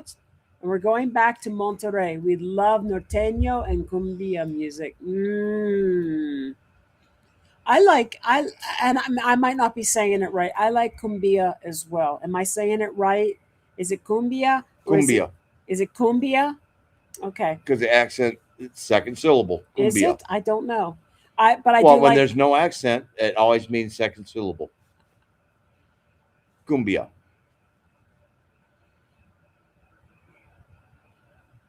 Okay, but why wouldn't that be cumbia? Well, it could be. That would be second syllable. Yeah, it could going by what you said. It would be cumbia. Well, could be. Anyway, I like that kind of music. I actually have some playlists on Spotify because I was trying to learn the different styles and I didn't know if I quite understood the difference between ranchero, norteño, etc. And so I would look up playlists on Spotify to try to understand the differences. And I do like that style. Mm, I'm getting ate up by bugs. Um, Aha was not 8-track. I didn't mean to include that. I was going to say, I'm impressed. I don't know how that happened, but I'm going. Yeah, I think that's a little past. Eagles Greatest Hits 70s. Oh, Fleetwood yeah. Mac rumors always used Matchbook for 8-track to stop the skips. Oh wow! That reminds me. I mean, you know, that's going back to the whole days of, you know, yeah, you wedge something in there just to make sure that. Putting this right here. Okay. No, I want it right next to me, or maybe right down here by my butt, or something. Because since he's not out here now, okay, trying to keep the bugs away. Okay, well, I think we have reached the end of whatever we're going to talk about today. Gone as far as I know how to go. I know, and we're trying not to make these 4 hours long. It's hard. I try not to make them 3 hours long, but we're pushing 3.5 hours, and we're just happy that we still have a channel. Duh. It was a scary 24 hours, and scary 3 hours. Scary 3 hours, but it was a pain in the ass 24 for longer hours than that. because you know there are still a couple of videos that they have not come back with a decision on the copyright appeals, but they will. They'll come back. They already did it once. They've already done it once before, and I provided what they needed as proof. It's just that it took a while to have to go back, look up stupid where I got that song from, if I had a license number to give to them. I mean, it took work on my part, an entire day of work to do this for 20 videos that we had already done it for before. So between being told we had no channel coming back, being told that the one video was not allowed to be on YouTube, having the video come back, 20 copyright strikes, or not strikes, but copyright claims. And yeah, it was just a roller coaster of 24 hours stress. Oh, it was a pain in the ass. And the thing is, you know, we don't live off the channel. We don't make a ton of money. The money we make on the channel, we pretty much agreed, is probably a wash. It's probably dead even with the amount that we spend on the channel between having the streaming software, the music licensing programs, the $75 a month that Adobe now charges, and I'm using Premiere Pro, for example. You know, whatever we earn goes right back out and pays for the ability to have the channel. So it's not like we're going to lose and miss this money. It was just the fact that we had put our hearts into 4 years of building up this channel, and it was gone like that. No, it was because a machine. It said it should be gone. It was all of you. I mean, that was the whole thing. Yeah. Suddenly, it was like, hold on, we built. Well, I say we. I mean, I'm not talking about we. I mean, we, all of you guys. Yep. Have built this community that's important. Yeah. And for that suddenly, for them to just go bye, was like, oh hell no. Bullshit. Yes. Yeah. You know, that's the part that had us just going, no, you know, for sure. That's not right. All restaurants had matches and always took them, but never smoked them. No, but that's where you wrote phone numbers down. Phone numbers, and if you ever needed to light a fire for survival, you need matches. I'm glad you still have a channel too. Yes, have a great evening. And everyone, thank you so much, you know, for being on here tonight. We appreciate it. Oh, yeah. I mean, we can't do this if you're not here. So thank you. Well, thank we could, you. but that'd sort of be like Yeah. What's the point? You guys Have a are the great ones that make it all night. work. Thank you. Thank you for being here. We really do appreciate you being Yep. here. We surely do. And I just want to say, we're going to stay. And I'm a fighter. So they could have said whatever they wanted, and I would have fallen down on the mat for this, for sure. Um, Not a fight they Thank you. wanted to take on. yeah, most No. people find that out. No. When I'm ready to fight, you better fight to the death with me. Hey. When I'm ready. That's right. Recovering from a car accident, so listening was a real treat. Oh, thank you. I hope Get that better. you're feeling better. Hey, I broke my toe last week, so I got a broken toe too, but not as bad as a car accident. So we hope that you get better very soon. Um, Great conversation. Good night. Good night, Annie and Sheila. Good night, you guys. Thank you so much. We will see you again in another 2 weeks. We will be back. I don't know if there's going to be a video Friday or not, but I think we know what it's going to be. I may have it done by Friday. I may not have it done. Well, until it's next going to be Friday. all heard by now because, What? well, you're going to have to do the talking because after tomorrow morning, I'm not going to want to talk. We don't know. Oh, well. We don't know what's going to happen. He's having oral surgery tomorrow. He's going to be fine. Yeah, I just know it's not going to be like I'm wild. Yeah, he'll be all right. All right, guys. Thank you so much. We'll see you in a couple more weeks with another live stream. Yep. Have a great couple of weeks.